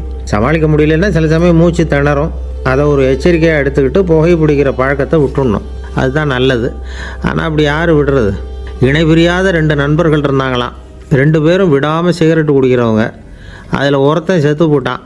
இன்னொருத்தன் அதுக்கப்புறம் 2 சிகரெட்டாக குடிக்க ஆரம்பித்தானான். ஏன் இப்படி பண்ணுறேன்னு கேட்டிருக்காங்க. நான் ஒரு சிகரெட்டு தான் குடிக்கிறேன், செத்து போன என்னுடைய ஃப்ரெண்டு இருக்கானே செத்து போனவன், அவனுக்காக இன்னொரு சிகரெட்டு குடிக்கிறேன் அப்படின்னு நானா. இது ரொம்ப ஆபத்து, விட்டுடு அப்படின்னு சொல்லியிருக்காங்க. சரின்னு ஒத்துக்கிட்டான். ஆனால் அதுக்கப்புறமும் ஒரு சிகரெட் விதமாக குடிச்சிக்கிட்டே இருந்தான். சிகரெட்டு பழக்கத்தை நீ இன்னும் விடலையான்னு கேட்டாங்களாம். அந்த பழக்கத்தை நான் எப்போவோ விட்டுட்டேன், இப்போ நான் குடிக்கிறது என் ஃப்ரெண்டுக்காக அப்படின்னு நானா. இவங்கெல்லாம் எப்படி திருந்துறது? என்னை விட யோக்கியம் இந்த உலகத்தில் வேறு யாரும் இல்லை சார் அப்படின்னார் ஒருத்தர். அவரை விட அயோக்கியன் வேறு யாரும் இருக்க முடியாதுங்கிற முடிவுக்கு கேட்டவங்க வந்துட்டாங்களாம். மனுஷனுக்கு இருக்கிற ஒரு மிகப்பெரிய குறையே தன்கிட்ட இருக்கிற குறை அவனுக்கு தெரியாமல் போகிறது தான். ஆனால் அடுத்தவங்ககிட்ட இருக்கிற குறை அவனுக்கு தெளிவாக தெரிஞ்சிடும். ஒரு ஒட்டகம் ஒரு கொக்கை பார்த்து ஒரு கேள்வி கேட்டு தான். என்ன கேள்வி தெரியுமா? உன் கழுத்து ஏன் இப்படி வளைஞ்சி போயிருக்குது அப்படின்னு கேட்டிருக்கு. இதுக்கு உடம்பே வளைச்சல். இது போய் கொக்கை கிண்டல் பண்ணுது. இன்றைக்கி மனித சுபாவமும் கிட்டத்தட்ட இப்படி தான் இருக்குது. இந்த உலகத்தில் குறையில்லாத மனிதர்கள் யாரும் கிடையாது, நாம் உள்பட. அப்படிங்கிறத முதல்ல நாம் நல்லா புரிஞ்சுக்கணும். ஒரு ஊரில் ஒரு விற்பனை நிலையம் இருந்தது. செல்ல பிராணிகளை விற்பனை செய்கிற நிலையம் அது. நாய், கிளி, பூனை இப்படி நிறைய வச்சு விற்பனை பண்ணிகிட்டு இருக்கிறாங்க. நாய்க்குட்டி விற்பனை செய்கிற பகுதியில் ஒரு சிறுவன் நின்றுக்கிட்டு இருந்தான். விற்பனை செய்கிற ஆளுகிட்ட விலை கேட்டுக்கிட்டு இருந்தான். அதோ இருக்குதே அந்த நாய்க்குட்டி என்ன விலை அப்படின்னு கேட்டானா. 1000 ரூபா அப்படின்னாரான். சரி அது வேணாம், இது என்ன விலைன்றிருக்கான். 500 ரூபா அப்படின்னாரான். இந்த சின்ன பையன் கையில் வச்சுருந்தது வெறும் 50 ரூபா தான். அதனால் இதை விட குறைச்சலாக கிடைக்குமான்னு பார்த்துருக்கான். அந்த கடையில் ஒரு மூலையில் சரியாக கவனிக்கப்படாமல் ஒரு நாய்க்குட்டி படுத்து கிடந்தது. பாவமாக கத்திக்கிட்டு இருந்தது. அதை பார்த்ததுமே இவனுக்கு அது ரொம்ப பிடிச்சி போச்சு. உடனே அந்த கடைக்காரரை பார்த்து, அதுவும் அந்த மூலையில் படுத்து கிடக்குதே அந்த நாய்க்குட்டி என்ன விலை அப்படின்னு கேட்டிருக்கான். தம்பி, அது ஒரு கால் ஊனம், அதனால் அது உன்னோட குதித்து விளையாடவோ ஓடுறதோ அதால் முடியாத காரியம் அப்படின்ட்டுருக்கார் அவர். அது தெரிஞ்சு தாங்க கேட்குறேன், அதோட விலை என்ன அதை மட்டும் சொல்லுங்களேன் அப்படின்ட்டுருக்கான். தம்பி, இது கால் ஊனம் உள்ள ஒரு நாய். இதை போய் காசு கொடுத்து வாங்கிறதுக்கு யாராவது பிரியப்படுவாங்களா? இதை நான் உனக்கு இலவசமாகவே தர்றேன், எடுத்துகிட்டு போ அப்படின்னாரான். இதை கேட்டதும் அந்த சிறுவனுக்கு கோவம் வந்துட்டு தான். நீங்கள் ஒன்றும் சும்மா கொடுக்க வேணாம், இந்தாங்க 50 ரூபா, இதை வச்சுக்கிட்டு நாய்க்குட்டியை கொடுங்க அப்படின்ட்டுருக்கான். அவருக்கு ஒன்றும் புரியல, ஆச்சரியமாக இருந்தது. சரின்னு பணத்தை வாங்கிட்டு நாய்க்குட்டியை தூக்கி கொடுத்தார். அந்த சிறுவன் அந்த நாய்க்குட்டியை 2 கையாலையும் வாங்கினா, மார்போட பிரியமாக சேர்த்து அணைச்சிக்கிட்டான். தெருவில் இறங்கி நடக்கிறான். அப்படி நடக்கும்பொழுது தான் பார்க்குறார், கடைக்காரர் ஆச்சரியமாக அவனை பார்க்குறார். அப்போ தான் அவருக்கு ஒரு விஷயம் புரியுது. அந்த சிறுவன் தெருவில் நாய்க்குட்டியை மார்போடு அணைச்சிக்கிட்டு விந்தி விந்தி நடந்து போய்கிட்டு இருக்கிறான். ஆமாம், அவனுக்கும் ஒரு கால் ஊனம். இந்த நாய்க்குட்டியை யாருமே வாங்க மாட்டாங்கன்னு நினச்சிக்கிட்டு இருந்தார். குறையுள்ள அதுக்கும் ஒரு எஜமானன் கிடச்சிட்டான். அதனால் ஊனம் ஒரு குறை இல்லை அப்படிங்கிற உண்மையை அந்த கடைக்காரர் புரிஞ்சுக்கிட்டாரான். நம்மால் ஒருத்தர் கொஞ்சம் வயசானவர், எழுந்திரிச்சு சரியாக நடக்க முடியாது, சாய்வு நாற்காலியிலேயே எப்பவும் உட்காந்துருப்பார். அவர் தனக்கு துணையாக ஒரு நாயை பக்கத்தில் வச்சுருந்தார். அதுவும் ரொம்ப வயசான ஒரு நாய், எழுந்திரிக்கவே சிரமப்படும். நடக்கவும் முடியாது. அவர் பக்கத்துலேயே இதுவும் சோர்ந்து போய் படுத்து கிடக்கும். அந்த பெரியவரை பார்க்க வந்த ஒருத்தர் கேட்டார், ஏங்க, ஒரு சின்ன பையனை உங்களுக்கு துணையாக வச்சுக்கப்படாதா? இந்த நாயை உங்களுக்கு பாதுகாப்பாக வச்சுருக்கிறீங்களே, உங்களுக்கு ஒரு ஆபத்துன்னா இது எப்படி உங்களுக்கு உதவ முடியும் அப்படின்னார்.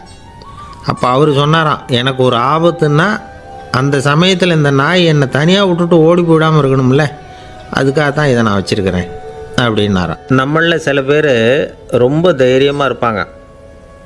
நாம் கூட சொல்கிறது உண்டு, அந்த ஆளுகிட்ட வர்றதுக்கு எமன் கூட பயப்படுவான் அப்படின்னு சொல்கிறது உண்டு. தைரியசாலிகளை நெருங்கிறதுக்கு எமன் பயப்படுவான் அப்படின்னு சொல்கிறது உண்மை தான். அது பொய் இல்லை. மன வலிமை இருக்குது பாருங்கள், அது மனுஷனை காப்பாற்றும். இது மருத்துவ ரீதியான உண்மை. உடல் கோளாறுகள் மன ஆரோக்கியத்தை பாதிக்கும். மன எழுச்சி, மன போராட்டம் இதெல்லாம் உடல் இயக்கத்தில் மாறுதலை உண்டாக்குது. சில வகையான நோய்களுக்கும் மனசுக்கும் இருக்கிற சம்பந்தம் என்னங்கிறத பற்றியெல்லாம் இப்போ ஆராய்ச்சி பண்ணுறாங்க. ஆஸ்மா, மூட்டு வலி, பெருங்குடல் அழற்சி, உயர் இரத்த அழுத்தம், சோரியாசிஸுங்கிற தோல் வியாதி, வயிற்று புண்ணு, இந்த தைராய்டு நச்சுத்தன்மை, இது மாதிரி நோய்களை உண்டாக்குறதுல மனசோட பங்கு என்னங்கிறத பற்றியெல்லாம் ஆய்வு பண்ணி பார்த்துருக்குறாங்க. எதுக்கு எடுத்தாலும் சோர்ந்து போகிறது, தோண்டு போகிறது, இப்படிப்பட்ட மனவாகு, அதோட யாரும் நமக்கு உதவ முடியாது அப்படிங்கிற மனோபாவம், கைவிடப்பட்ட மனநிலைமை, இதெல்லாம் நோயோட தீவிரத்தை ரொம்ப அதிகரிக்க செய்யுதான். இவங்கெல்லாம் அந்த கைகால் வலிக்குது, உடம்பு அசதியாக இருக்குது, தூக்கம் வரல, முதுகு வலிக்குது, உடம்பில் உணர்ச்சி குறையுது, கைகால் விரல்லாம் மரத்து போகுது, இப்படி ஏதாவது சொல்லிக்கிட்டு டாக்டர்களை தேடி வந்துக்கிட்டு இருப்பாங்க. நெஞ்சு வலி யாருக்கு வருது தெரியுமா? பதற்றம், போட்டி மனப்பான்மை, அளவுக்கு அதிகமான வேகம், துடிப்பு, பேராசை, இதுலேயும் கட்டுப்பாடு, நேரம் தவறாமை, அப்புறம் இதெல்லாம் உள்ள மனவாக உள்ளவங்க இருக்கிறாங்கல்ல, அவங்க பெரும்பாலும் நெஞ்சு வலிக்கு ஆளாயிடுறாங்களாம். ஃப்ரீட்மேன் அப்படிங்கிறவர் நிறைய ஆராய்ச்சியெல்லாம் பண்ணி பார்த்துட்டு இதை உறுதிப்படுத்தியிருக்கிறார். அவர் பண்ணின ஆராய்ச்சியில் என்னெல்லாம் தெரிய வந்தது தெரியுமா? பொறுப்பு அதிகம் உள்ளவங்களுக்கு கண்டிப்பாக இரத்த அழுத்தம் வரும், அதிகமாக இருக்குமா. அதே மாதிரி கண்டிப்பாக இருக்கிறாங்கல்ல, அவங்களுக்கும் இரத்த அழுத்தம் அதிகரிக்குமா. இரத்த அழுத்தம் தனக்கு அதிகமாக இருக்குங்கிறத தெரிஞ்சுக்கிட்டவங்க தலைவலி, மயக்கம், இந்த தலை சுத்தல், அசதி, இது மாதிரியான உணர்வுகளை அவங்களுக்கு வந்துடும், அது மாதிரி உணர்வு. ஆனால் உண்மை என்ன தெரியுமா? இதெல்லாம் இரத்த அழுத்தத்தினால இல்லை, இரத்த அழுத்தம் கட்டுப்பாட்டுக்குள்ளே இருந்தால் கூட இவங்க இப்படி நினைக்கிறாங்களாம். இதுக்கு காரணம் மனசு தான் அப்படிங்கிறார் அவர். சில பேர் எப்படி தெரியுமா? ஒருத்தர் மாரடைப்பால் இறந்து போனார் அப்படின்னு கேள்விப்பட்டால் போதும், இறந்து போகிறதுக்கு காரணம் இதயம்தான் அப்படிங்கிற பீதியால், இதய தளர்ச்சி அப்படிங்கிற மனநோயால் பாதிக்கப்படுறார். இவங்கெல்லாம் அடிக்கடி தங்களுடைய இதய பகுதியை தொட்டு பார்த்துக்குவாங்க, நாடியை பிடிச்சி பார்த்துக்குவாங்க, அடிக்கடி மூச்சை உள்ளுக்கு இழுத்து வெளியில் விட்டு வலி வருதா அப்படின்னு பார்த்துக்கிட்டு இருப்பாங்க. வேறு எங்கேயாவது வலிச்சா கூட நெஞ்சை வலிக்குதா அப்படின்னு பார்ப்பாங்க. நெஞ்சு வலிக்குதுன்னு கூட சில பேர் சொல்ல ஆரம்பிச்சிருவாங்க. ஒரு விவசாயி விதைக்கிறதுக்காக வயல்வெளி பக்கம் போகிறார். விதைகளை அள்ளி வீசினார். அப்போ என்ன ஆச்சுன்னா, சில விதைகள் பாதை ஓரத்தில் விழுந்தது, சில விதைகள் முள் செடிகள் மண்டி இருந்த புதருக்கு இடையில் விழுந்தது, சில விதைகள் நல்ல நிலத்தில் விழுந்தது. பாதை ஓரத்தில் விழுந்த விதை என்ன ஆச்சுன்னா, அதெல்லாம் பறவைகள் கண்ணில் போட்டுவிட்டுது. உடனே உட்காந்து கொத்தி தின்னுட்டு போட்டுது. அதிகமாக மண் இல்லாத பாறை பகுதியில் விழுந்த விதையெல்லாம் லேசாக வேர் விட்டு முளைக்க ஆரம்பிச்சிது. அதுக்கப்புறம் வேர் கீழேயும் ஆழமாக போக முடியல, மேலேயும் சூரிய வெப்பம் அதிகம் தாங்க முடியல, எல்லாம் காஞ்சி கருகி போட்டுது. புதர் பகுதியில் சில விதைகள் விழுந்தது இல்லையா, முள் செடிகள் காடாக மண்டி போயிருந்தது. அதனால் முளைச்சி வர்ற செடிக்கு நெருக்கடி அதிகமாக போட்டுது, சரியாக வளர முடியல, விளைச்சலும் சரியாக இல்லை. நல்ல நிலத்தில் விழுந்த விதைகள் மட்டும் நல்லா முளைச்சிது, நல்லா வளர்ந்தது, விளைச்சலும் பிரமாதமாக இருந்தது. இந்த கதையை சொல்லிவிட்டு கேட்க செவியுள்ளோர் கேட்கட்டும் அப்படிங்கிறார் இயேசு பெருமான். ஆமாம், இயேசு கடலில் நின்ற படகு ஒன்றில் உட்காந்துருக்கிறார். கடற்கரையில் ஏராளமான மக்கள் உட்காந்துருக்கிறாங்க. அந்த சமயத்தில் தான் இயேசு ஓமைகள் மூலமாக மக்களுக்கு பல உண்மைகளை சொல்லிகிட்டு இருக்கிறார். மக்கள் அந்த கதையை கேட்டுட்டு ஒன்றும் புரியாமல் முழிக்கிறாங்க. அதை கவனித்த இயேசு அந்த ஓமையை விளக்க ஆரம்பித்தார். இதில் அந்த விதைக்கிறவர் தான் இறைவன். அவருடைய வார்த்தைகளை விதைக்கிறார். அந்த வார்த்தைகளை கேட்கிற மக்கள் அந்த விழுந்த விதைகள் மாதிரி 4 வகையானவர்கள். சில பேர் பாதை ஓரத்தில் விழுந்த விதைகள் மாதிரி. இறைவன் வார்த்தைகளை அவங்க கேட்குறாங்க, ஆனால் தீய எண்ணங்கள் செய்கைகள் மூலமாக விதைக்கப்பட்ட வார்த்தைகள் அழிஞ்சு போடுது. இறைவன் வார்த்தைகளை கேட்ட உடனே மகிழ்ந்து போய் உடனே சில பேர் அதை ஏற்றுக்கிறாங்க. இவங்கெல்லாம் அந்த பாறை பகுதியில் விழுந்த விதைகள் மாதிரி. அதனால் இவங்கெல்லாம் வேறு இல்லாதவங்க. கொஞ்ச காலத்துக்கு இறை வார்த்தைகளுக்கு கீழ்ப்படிந்து நடப்பாங்க. அதனால் ஏதாவது இடைஞ்சல் ஏற்பட்டால் உடனே தடுமாறுவாங்க. தங்கள்கிட்ட இருக்கிற நல்ல பண்புகளை விட்டுட்டு பாவ வழிகளுக்கு போயிடுவாங்க. முள் செடிகளுக்கு இடையில் விழுந்த விதைகள் மாதிரி உள்ளவங்க யாருன்னா, இவங்களுக்கு உலக கவலை உண்டு, செல்வத்தின் மீது மயக்கம் உடையவர்கள். உலக ஆசைகள் இவங்களுக்குள்ளே பூந்துடுறதுனால அங்கே இருக்கிற நல்ல பண்புகள் மறைஞ்சு போயிடுது. அதனால் அவங்களும் உபயோகம் இல்லாதவங்களாக ஆயிடுறாங்க. நல்ல மனிதர்கள் நல்ல நிலத்தில் விழுந்த விதைகளுக்கு ஒப்பானவர்கள். இவங்க இறை வார்த்தையை கேட்குறாங்க, அதை ஏற்றுக்கிறாங்க, அவங்களும் நல்லபடியாக வாழுறாங்க, அடுத்தவங்களுக்கும் உபயோகமாக இருப்பாங்க. இதுதான் இயேசு சொன்ன விளக்கம். நல்ல வார்த்தைகளை கேளுங்கள், நல்ல வார்த்தைகளை ஏற்றுக்கொள்ளுங்கள், அடுத்தவங்களுக்கு உபயோகமாக இருங்க. இதுதான் பெரியவங்கள்லாம் நமக்கு சொல்லுகிற உபதேசம். ஒரு அப்பா தன்னுடைய மகனுக்கு உபதேசம் பண்ணார். இதை பாருப்பா, நல்ல வார்த்தைகளை கேட்கணும், எப்போதுமே மகன் அப்பா பேச்சை கேட்குறது நல்லது அப்படின்னாராம். நீ ஏதாவது ஒரு தப்பு பண்ணால் என் தலையில் ஒரு முடி நரைச்சி வெள்ளையாக போடும்பா, நீ செய்கிற ஒவ்வொரு தப்புக்கும் என் தலையில் ஒவ்வொரு முடி வெள்ளையாயிடும் அப்படின்னாராம்.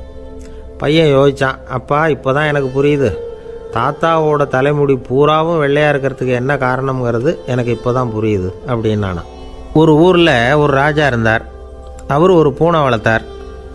ரொம்ப செல்லமாக அவர் அந்த பூனையை வளர்த்தார். அவர் என்ன பண்ணுவார் தெரியுமா? இரவு நேரத்தில் அந்த பூனையோட தலையில் ஒரு விளக்கை வச்சுருவார். அந்த பூனை ரொம்ப ஜாக்கிரதையாக அந்த விளக்கு கீழே விழுந்துடாமல் பார்த்துக்கும். தலையை ஆட்டாமல் ரொம்ப நிதானமாக ராஜா பின்னாடி நடந்து போய்கிட்டே இருக்கும்.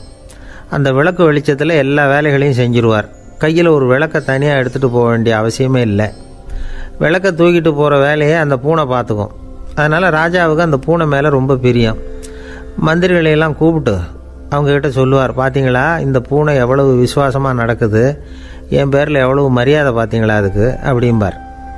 இதை கேட்டுவிட்டு அங்கேருந்த அமைச்சர்களில் ஒருத்தர் சொன்னார், மன்னா நீங்கள் சொல்கிறது சரிதான், இருந்தாலும் இந்த பூனையோட விசுவாசத்தை நாம் கொஞ்சம் சோதித்து பார்க்க வேண்டியிருக்கு அப்படின்னாராம். சரி, உங்கள் ஆசையை ஏன் கெடுக்கணும், நல்லா சோதித்து பாருங்கள் அப்படின்னு சொல்லிவிட்டார் ராஜா. உடனே அந்த அமைச்சர் என்ன பண்ணார் தெரியுமா? எங்கேயோ புறப்பட்டு போனார். ஒரு 5-6 எலிகளை பிடிச்சிக்கிட்டு வந்தார். அரண்மனையில் ராஜா ஏதோ வேலை பார்த்துக்கிட்டு இருக்கிறாரு. பக்கத்தில் அந்த பூனை ரொம்ப பணிவாக நின்றுக்கிட்டு இருக்குது. அது தலையில் விளக்கு எரிஞ்சிக்கிட்டு இருக்கு. அமைச்சர் தான் பிடிச்சிக்கிட்டு வந்த எலிகளை அந்த பூனை பார்வையில் படுறது மாதிரி எதிரில் விட்டார். அந்த எலிகள்லாம் அங்கேயும் இங்கேயும் ஓட ஆரம்பிச்சிது. அதை பார்த்தது பூனை, அவ்வளவுதான்.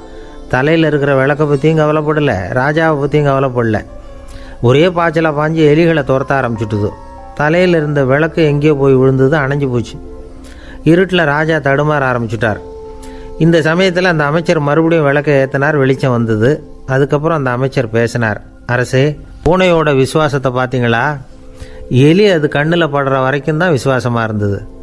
அது மாதிரி எலியை பார்த்ததும் எல்லாத்தையும் விட்டுட்டு அதை துரத்த ஆரம்பிச்சுட்டு பார்த்தீங்களா? தான் அந்த பூனையை பற்றி நினச்சது தப்புங்கிறது அதுக்கப்புறம் தான் அந்த ராஜாவுக்கு புரிஞ்சுதான். சரி, இப்போ எதுக்கு இந்த கதையெல்லாம் அப்படிங்கிறீங்களா? இந்த பூனை மாதிரி தான் நம்ம மனசும். மனசை எவ்வளவு தான் பயிற்சி கொடுத்து பக்குவமாக வச்சுருந்தாலும் பார்க்குறதுக்கு பரமசாது மாதிரி தான் இருக்கும். பார்க்க வேண்டியதை பார்த்துட்டுதுன்னா பாஞ்சிரும். இந்த பூனை மாதிரி புலன் இன்ப பொருள்கள் கிட்டாத வரைக்கும் மனம் அடங்கி இருக்கிறது மாதிரி தான் தெரியும். கொஞ்சம் வாய்ப்பு கிடைச்சாலும் அது குதிக்க ஆரம்பிச்சிடும், தப்பு பண்ண ஆரம்பிச்சிடும். பெரிய பெரிய முனிவர்கள் வாழ்க்கையில் நடந்த வீழ்ச்சி இதை தான் நிரூபிக்குது. புலன்களின் ஆற்றல் அதிகம். அதனால் மனக்கட்டுப்பாடு பயிற்சிகளில் ரொம்ப எச்சரிக்கையாக இருக்கணுங்கிறார் சுவாமி சிவானந்தர். மது பழக்கத்தையே விட்டுவிட்டேன்னு உறுதியாக இருப்பான். கடை கண்ணில் பட்டுவிட்டுதுன்னா கால் அவனை கேட்காமலே இழுத்துக்கிட்டு உள்ளே போயிடும். இதுதான் மனசுங்கிறது. அதுதான் அந்த ராஜா வளர்த்த பூனை. நம்மால் ஒருத்தன் அந்த ராஜா பூனை தலையில் விளக்க வச்சது மாதிரி இவன் தன்னுடைய தலையிலேயே ஒரு விளக்கை ஏற்றி வச்சுக்கிட்டு என்னத்தையோ தேட ஆரம்பித்தான். தேடிக்கிட்டு இருக்கிறான். தலையை ஆட்டாமல் நிதானமாக நடந்து ரொம்ப நேரமாக தேடிகிட்டு இருக்கிறான். அந்த சமயம் அங்கே ஒருத்தர் என்னத்தை தேடுறீங்கன்னு கேட்டார். அதுதான் மறந்து போச்சு அப்படின்னு இழுத்தான். சரி கொஞ்சம் இப்படி உட்காருங்க, ஞாபகம் வந்ததும் தேட ஆரம்பிக்கலாம் அப்படின்னார் அவர். இவன் கொஞ்ச நேரம் உட்காந்து யோசித்தான். அப்புறம் திடீர்னு எழுந்திரிச்சான். ஞாபகம் வந்துட்டுதுன்னா. என்னன்னு கேட்டார். எங்கள் வீட்டில் இருந்த விளக்கை எங்கே வச்சேன்னு தெரியல, அதை தான் தேடிக்கிட்டு இருக்கிறேன், ஏற்றி வைக்கலாம்னு பார்க்குறேன் அப்படின்னா. ஒரு ராஜா இருந்தார். நாடு பூராவும் நிறைய மரங்களை நட்டு வளர்க்கணுங்கிறது அவரோட ஆசை. தானே அதுக்கு முன்மாதிரியாக இருக்கணும்னு நினச்சார். அரண்மனையை சுற்றி மரங்களை நட்டு வளர்த்தார். இதை பார்த்துட்டு ஜனங்களும் அவங்கவுங்க வீட்டை சுற்றி மரக்கன்றுகளை நட்டு வளர்த்தாங்க. கொஞ்ச காலத்தில் ஊர் பூரா பசுமையாக மாறிச்சு. எல்லாருக்கும் சந்தோஷமாக இருந்தது. இது ஒரு பக்கம் இருக்கட்டும். இப்போ நான் சொல்ல போகிற கதை வேறு. அதாவது அந்த ராஜா ஒரு நாள் தன்னுடைய அரண்மனையை சுற்றி இருக்கிற விதவிதமான மரங்களை எல்லாம் போய் பார்த்தார். எப்படி இருக்கிறீங்க அப்படின்னு ஒவ்வொரு மரத்துக்கிட்டையும் விசாரித்தாராம். எந்த மரமும் சந்தோஷமாக இருக்கிறதா தெரியல. அது அதுக்கும் மனசில் ஒரு குறை. முதல்ல ஆலமரத்துக்கிட்ட போனார். அது சொல்லிச்சு, மண்ணா நான் நல்லா பெருசாக வளர்ந்துருக்கிறேன், அடர்த்தியாக இருக்கிறேன், கிளையெல்லாம் 4 பக்கமும் நல்லா படர்ந்து தான் இருக்குது, இருந்தாலும் எந்த பிரயோஜனமும் இருக்கிறதா தெரியல எனக்கு. என்னுடைய பழம்லாம் ரொம்ப சின்னதாக இருக்குது, என் கண்ணுக்கு சரியாக புலப்பட மாட்டேங்குது. நான் இருக்கிற சைஸுக்கு என்னுடைய கிளையில் இருக்கிற பழம்லாம் எவ்வளோ பெருசாக இருக்கணும், அது இத்தினூண்டு இருக்கிறது எனக்கு பெரிய அவமானமாக இருக்குது. இப்படி இங்கே நின்றுக்கிட்டு இருக்கிறதே ரொம்ப கூச்சமாக இருக்குது. ஒரு நல்ல புயல் வந்ததுன்னா பேசாமல் சாஞ்சு விடலாமான்னு பார்க்குறேன் அப்படின்னு புலம்புது ஆலமரம். சரி இருக்கட்டும்னு நினச்சிக்கிட்டு ராஜா அடுத்தபடியாக ஒரு அத்தி மரத்துக்கிட்ட போனார். அதுவும் புலம்ப ஆரம்பிச்சுட்டுது.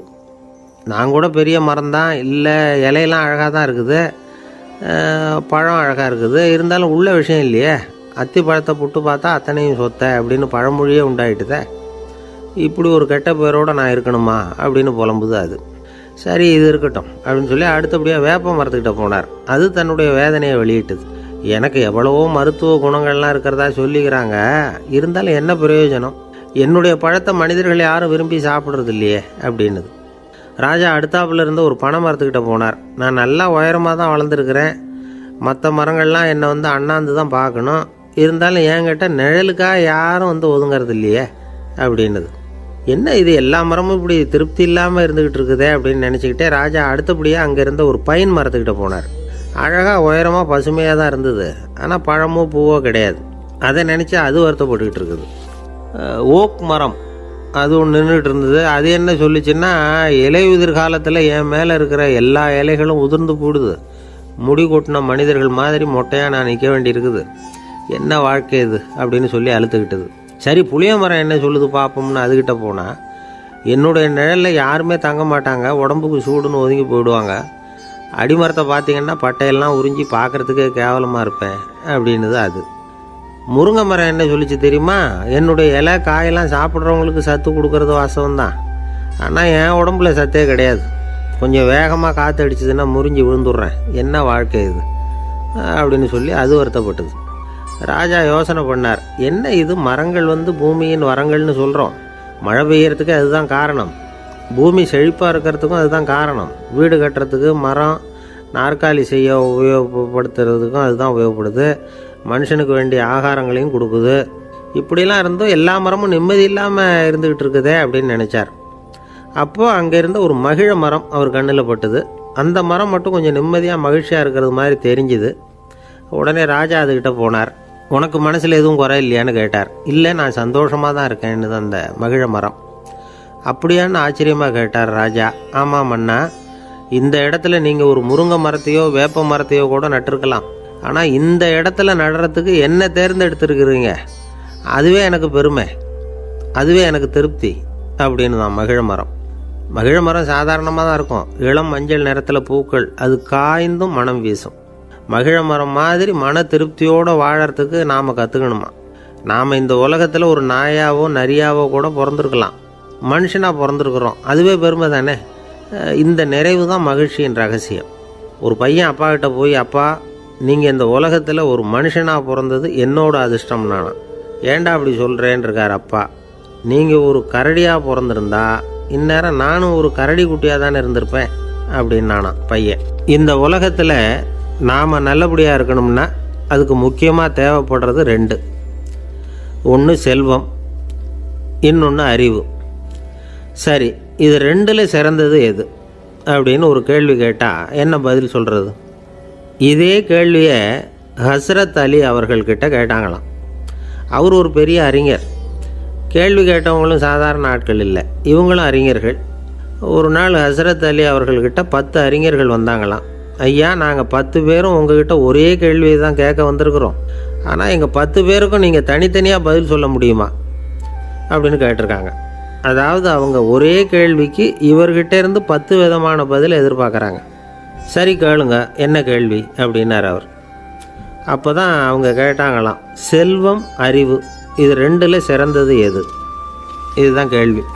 ஹஸ்ரத் அலி என்ன பண்ணார் தெரியுமா? அவங்கள ஒவ்வொருத்தராக கூப்பிட்டார், ஒவ்வொரு விதமான பதிலை சொல்லி அனுப்புனார். முதல்ல ஒருத்தரை கூப்பிட்டார், சொன்னார், அறிவுங்கிறது தீர்க்கதரிசிகள், ஞானிகள், மகான்கள் இவங்களோட பரம்பரை சொத்து. ஆனால் செல்வங்கிறது கொடுங்கோலரின் ஆயுதம், அதனால் அறிவு தான் சிறந்தது அப்படின்னார். 2வது ஆளை கூப்பிட்டார், உங்ககிட்ட செல்வம் இருந்தால் நீங்கள் தான் அதை காப்பாற்றணும், ஆனால் அறிவு உங்களை எப்பவும் காப்பாற்றும், ஆகவே அறிவு தான் சிறந்தது அப்படின்னார். 3வது ஆளை கூப்பிட்டார், செல்வந்தனுக்கு எப்போதும் விரோதிகள் அதிகம், ஆனால் அறிஞனுக்கு நண்பர்கள் அதிகம், அதனால் அறிவு தான் சிறந்ததுன்னார். அடுத்தவரை கூப்பிட்டார், செல்வம் அடுத்தவங்களுக்கு கொடுக்க கொடுக்க குறையும், ஆனால் கல்விங்கிறது அதிகரிச்சுக்கிட்டே வரும், கொடுக்கறதுனால குறையாது, அதனால் அறிவு தான் சிறந்ததுன்னார். இன்னொருத்தரை கூப்பிட்டார், அறிவுள்ளவன் எப்பவும் அதை அடுத்தவங்களுக்கு வாரி வழங்கிக்கிட்டே இருப்பான், அதனால் அவங்ககிட்ட தாராளத்தன்மை இருக்கும், ஆனால் செல்வந்தன்கிட்ட கஞ்சத்தனம் தான் இருக்கும், அதனால் அறிவு தான் சிறந்ததுன்னார். 6வது நபரை கூப்பிட்டார், செல்வத்தை கள்வர்கள் திருடிக்கிட்டு போக முடியும், ஆனால் அறிவை அப்படி திருடிக்கிட்டு போக முடியாது அப்படின்னார். 7வது நபரை கூப்பிட்டார், செல்வம் கால ஓட்டத்தில் அழிஞ்சிரும், ஆனால் அறிவை கால ஓட்டம் ஒன்றும் பண்ண முடியாது, ஆகவே அறிவே சிறந்ததுன்னார். 8வது ஆளை கூப்பிட்டு சொன்னார், செல்வத்துக்கு எப்பவும் எல்லை உண்டு, நிறை உண்டு, அளவு உண்டு, கணக்கு உண்டு, ஆனால் அறிவுக்கு அப்படிப்பட்ட எல்லை எதுவும் கிடையாது, அதனால் அதுதான் சிறந்ததுன்னார். அடுத்தவனை கூப்பிட்டார், செல்வம் உள்ளத்தில் உள்ள ஒளியை போக்கிவிடும், இருட்டை உண்டாக்கிவிடும், விரிந்த மனப்பான்மையை குறுகலாக்கிவிடும், ஆனால் அறிவு அப்படி இல்லை, இருண்ட உள்ளத்தில் ஒளியை பாய்ச்சி அதை விசாலப்படுத்துது, அதுதான் சிறந்ததுன்னார். கடைசியாக 10வது நபரை கூப்பிட்டார், செல்வம் மனசில் செருக்கை உண்டாக்குது, ஆணவத்தை ஏற்படுத்துது, அதனால் நானே கடவுள்னு நினைக்கிற அளவுக்கு மனுஷனை தாழ்த்தி விடுது, ஆனால் அறிவு பணிவையும் பண்பாட்டையும் வளர்க்குது, அதனால் அறிவு தான் சிறந்ததுன்னார். ஆக இப்படி 10 பேருக்கும் 10 விதமாக பதில் சொன்னது மூலமாக ஹஸ்ரத் அலி அவர்கள் அறிவு தான் செல்வத்தை விட சிறந்தது அப்படிங்கிறதுக்கு 10 காரணங்களை சுட்டி காட்டியிருக்கார். அந்த அறிஞர் 10 பேர் கேட்ட ஒரே கேள்விக்கு 10 பதில் சொன்னார். நமக்கு வேண்டிய ஒருத்தர் 10 பேர் கேட்ட கேள்விக்கு ஒரே பதில் சொல்லி சமாளித்தார். கேள்வி என்ன தெரியுமா? என்கிட்ட வாங்கின கடனை எப்போயா திருப்பி கொடுக்க போகிற? இதுதான் அந்த 10 பேரும் கேட்ட ஒரே கேள்வி. இந்த மாதம் 26ஆம் தேதி தந்துடுறேன் அப்படிங்கிற ஒரே பதில் சொல்லி அவ்வளவு பேரையும் இவர் அனுப்பி வச்சுட்டாராம். எல்லாரும் போனதுக்கப்புறம் இவரை தனியாக கூப்பிட்டு கேட்டிருக்கிறாங்க, அது என்ன சார் கணக்கு, 26ஆம் தேதி அன்னைக்கு என்ன அதிசயம் நடக்க போகுது அப்படின்னு கேட்டிருக்காங்க. அதிசயம் அன்னைக்கு இல்லை, அதுக்கு நாளே நடக்க போகுதுன்னாராம். விவரமாக சொல்லுங்கன்னு இருக்காங்க. வேறு ஒன்றும் இல்லைங்க, 26ஆம் தேதி தானே எல்லாரையும் வர சொல்லியிருக்கிறேன், அதுக்கு நாளே நான் புறப்பட்டு தலைமறைவாயிட போகிறேன் அப்படின்னாராம் ரொம்ப பெருமையாக. துருக்மேனியாவில் அஷ்காபாத் அப்படின்னு ஒரு நகரத்தில் ஒரு புவியியல் விஞ்ஞானி இருந்தார். அவர் ஒரு நாய்க்குட்டி வளர்த்தார். ஒரு நாள் முன்னிரவு நேரம் ஒரு மேஜைக்கு முன்னாடி உட்காந்து அந்த விஞ்ஞானி ஏதோ கணக்கு போட்டுக்கிட்டு இருக்கிறார். அவருக்கு ஒரு சின்ன பெண் குழந்தை, அது தொட்டிலில் தூங்கிட்டு இருக்குது. அந்த நாய்க்குட்டியும் ஒரு மூலையில் படுத்து அது பாட்டுக்கு தூங்கிட்டு இருந்தது. ஒரே அமைதி. அந்த நேரத்தில் திடீர்னு அந்த நாய்க்குட்டி துள்ளி எழுந்திரிச்சிது. நேராக குழந்தைகிட்ட ஓடிச்சு. அந்த குழந்தைய அது போட்டிருந்த ட்ரெஸ்ஸோடு சேர்த்து கவ்வி தூக்குச்சு. தூக்கிக்கிட்டு வாசல் பக்கம் ஓடிச்சு. நாய்க்குட்டி குழந்தைய கவ்வி தூக்க முடியுமாங்கிற சந்தேகம் உங்களுக்கு இல்லையா? நீங்கள் நம்ம ஊர் நாய்க்குட்டியவே பார்த்து பழக்கப்பட்டிருக்கீங்க, அதனால் நம்புறதுக்கு சிரமமாக இருக்கும். அந்த ஊர்லெலாம் அது ரொம்ப ஸ்ட்ராங்காக இருக்கும், ஒரு ஏதோ கண்ணுக்குட்டி மாதிரி இருக்கும். விஞ்ஞானி அதை பார்த்துட்டார். உடனே அந்த நாய்க்கு வெறி பிடிச்சிட்டுதுன்னு முடிவு பண்ணிவிட்டு தன்னோட கை துப்பாக்கியை எடுத்துக்கிட்டு ஓடி வந்தார். அவர் வெளியில் நாய்க்குட்டி எங்கே அப்படின்னு பார்த்து தேடுறார். அந்த நேரத்தில் அந்த வீடு இடிஞ்சு விழுது. காரணம் பூமி அதிர்ச்சி. இப்படி பூமி அதிர்ச்சி உண்டாக போகுதுங்கிறது அந்த நாய்க்குட்டிக்கு முன்னாடியே தெரிஞ்சு போச்சு. அதுதான் குழந்தைய தூக்கிட்டு வெளியில் ஓடி வந்திருக்குது. அது மூலமாக அந்த குடும்பத்தையே காப்பாற்றிருக்குது அந்த நாய்க்குட்டி. இந்த சம்பவம் நடக்கிறதுக்கு 3 நாளைக்கு முன்னாடியே சில பிராணிகளுக்கு இப்படி நடக்க போகுதுங்கிறது தெரிஞ்சிருக்குதான். ஆமாம், அந்த நகரத்தில் 3 நாளைக்கு முன்னாடியே பாம்பு, பல்லி இதெல்லாம் அது தங்கியிருந்த வலையை விட்டு வெளியில் ஓடி வந்துட்டுது. அதே மாதிரி அங்கே இருந்த புறாவெல்லாம் பறந்து போயிடுச்சான். இதே மாதிரி யுகோஸ்லோவியாவில் கூட ஒரு நகரம், அங்கே ஒரு நாள் ராத்திரி ஒரு மிருக காட்சி சாலையில் திடீர்னு ஒரு பெரிய கலவரம், கூச்சல், குழப்பம். அங்கே இருந்த கழுதை, புலி, யானை, பறவை எல்லாம் கண்ணாபின்னான்னு கத்த ஆரம்பிச்சுட்டுது. நீர் யானை அதுக்குன்னு போடப்பட்டிருந்த தடுப்பையே தாண்டி குதித்து வெளியில் வந்துட்டு தான். மறுநாள் தான் எல்லாருக்கும் விஷயம் புரிஞ்சுது. அடுத்த நாள் காலையில் அங்கே பூமி அதிர்ச்சி உண்டாயிட்டுது. இப்போ பாருங்கள், அதாவது மனுஷனை போய் தீர்க்க தரிசி அது இதுன்னு சொல்லிகிட்டு இருக்கிறோம். இவனை விட அது பரவாயில்லைன்னு தோணுது. அதாவது மிருகங்கள் ஒன்று நடக்க போகுதுங்கிறத முன்னாடியே புரிஞ்சுக்குதே. சரி, இதெல்லாம் எப்படி அது முன்கூட்டி புரிஞ்சுக்குது? அதுதான் படைப்பு ரகசியம். அதை கண்டுபிடிக்கிறதுக்கு தான் மனுஷன் வந்து ஆராய்ச்சி பண்ணிகிட்டு இருக்கிறான். விஞ்ஞானிகளோட ஆராய்ச்சியெல்லாம் ஒரு பக்கம் இருக்கட்டும், வீட்டுக்குள்ளேயே சில ஆராய்ச்சி பண்ணி பாருங்களேன். இப்போ சில யோசனை சொல்லி அதை சோதனை பண்ணி பாருங்க அப்படின்னு ஒருத்தர் சொன்னாராம். அதாவது இப்போ மழை வருமா வராதா அப்படின்னு தெரிஞ்சுக்கணுமா, உடனே ஒரு பூனைக்குட்டி பின்னாடியே மெதுவாக போய் அது என்ன செய்யுதுன்னு கவனித்து பார்க்கணும். பூனைக்குட்டி தன்னோட பாதத்தினால சுகத்தில் வந்து அப்படி கீறிக்கிட்டு இருக்கும். அப்படி கீறினா கண்டிப்பாக மழை வரும். சில சமயம் பூனைக்குட்டி அப்படியே மல்லாந்து படுத்துக்கிட்டு பாதத்தை உயர தூக்கும், அப்படியும் இப்படியும் புரளும். இப்படி செஞ்சதுன்னா அன்னைக்கும் மழை இருக்காது. அதனால் முன்னாடி இருந்தது மழை வர்றதுக்கு அறிகுறி, இது மழை இல்லைங்கிறதுக்கு அறிகுறி. பறவைகள், பிராணிகள் இதுகளோட நடவடிக்கைகளை பார்த்துட்டு அதையெல்லாம் அடிப்படையாக வச்சு தான் காலநிலையை கண்டுபிடிக்கிற கருவிகளை கண்டுபிடிச்சிருக்கிறாங்க. வாத்து இருக்குல்ல, சில சமயம் தன்னோட அழகை தன்னோட இறகுகளில் அப்படியே புதைச்சிக்கும். அப்படி செஞ்சால் குளிர்காலம் வரப்போகுதுன்னு அர்த்தம். பருவநிலை குளிராக மாறப்போகுதுங்கிறதுக்கு இதுதான் அறிகுறி. சிட்டுக்குருவி இருக்குதுல்ல, அதெல்லாம் புழுதியில் உழுந்து புரளும், சிறகுகளை வந்து படபடன்னு அடிச்சுக்கும்.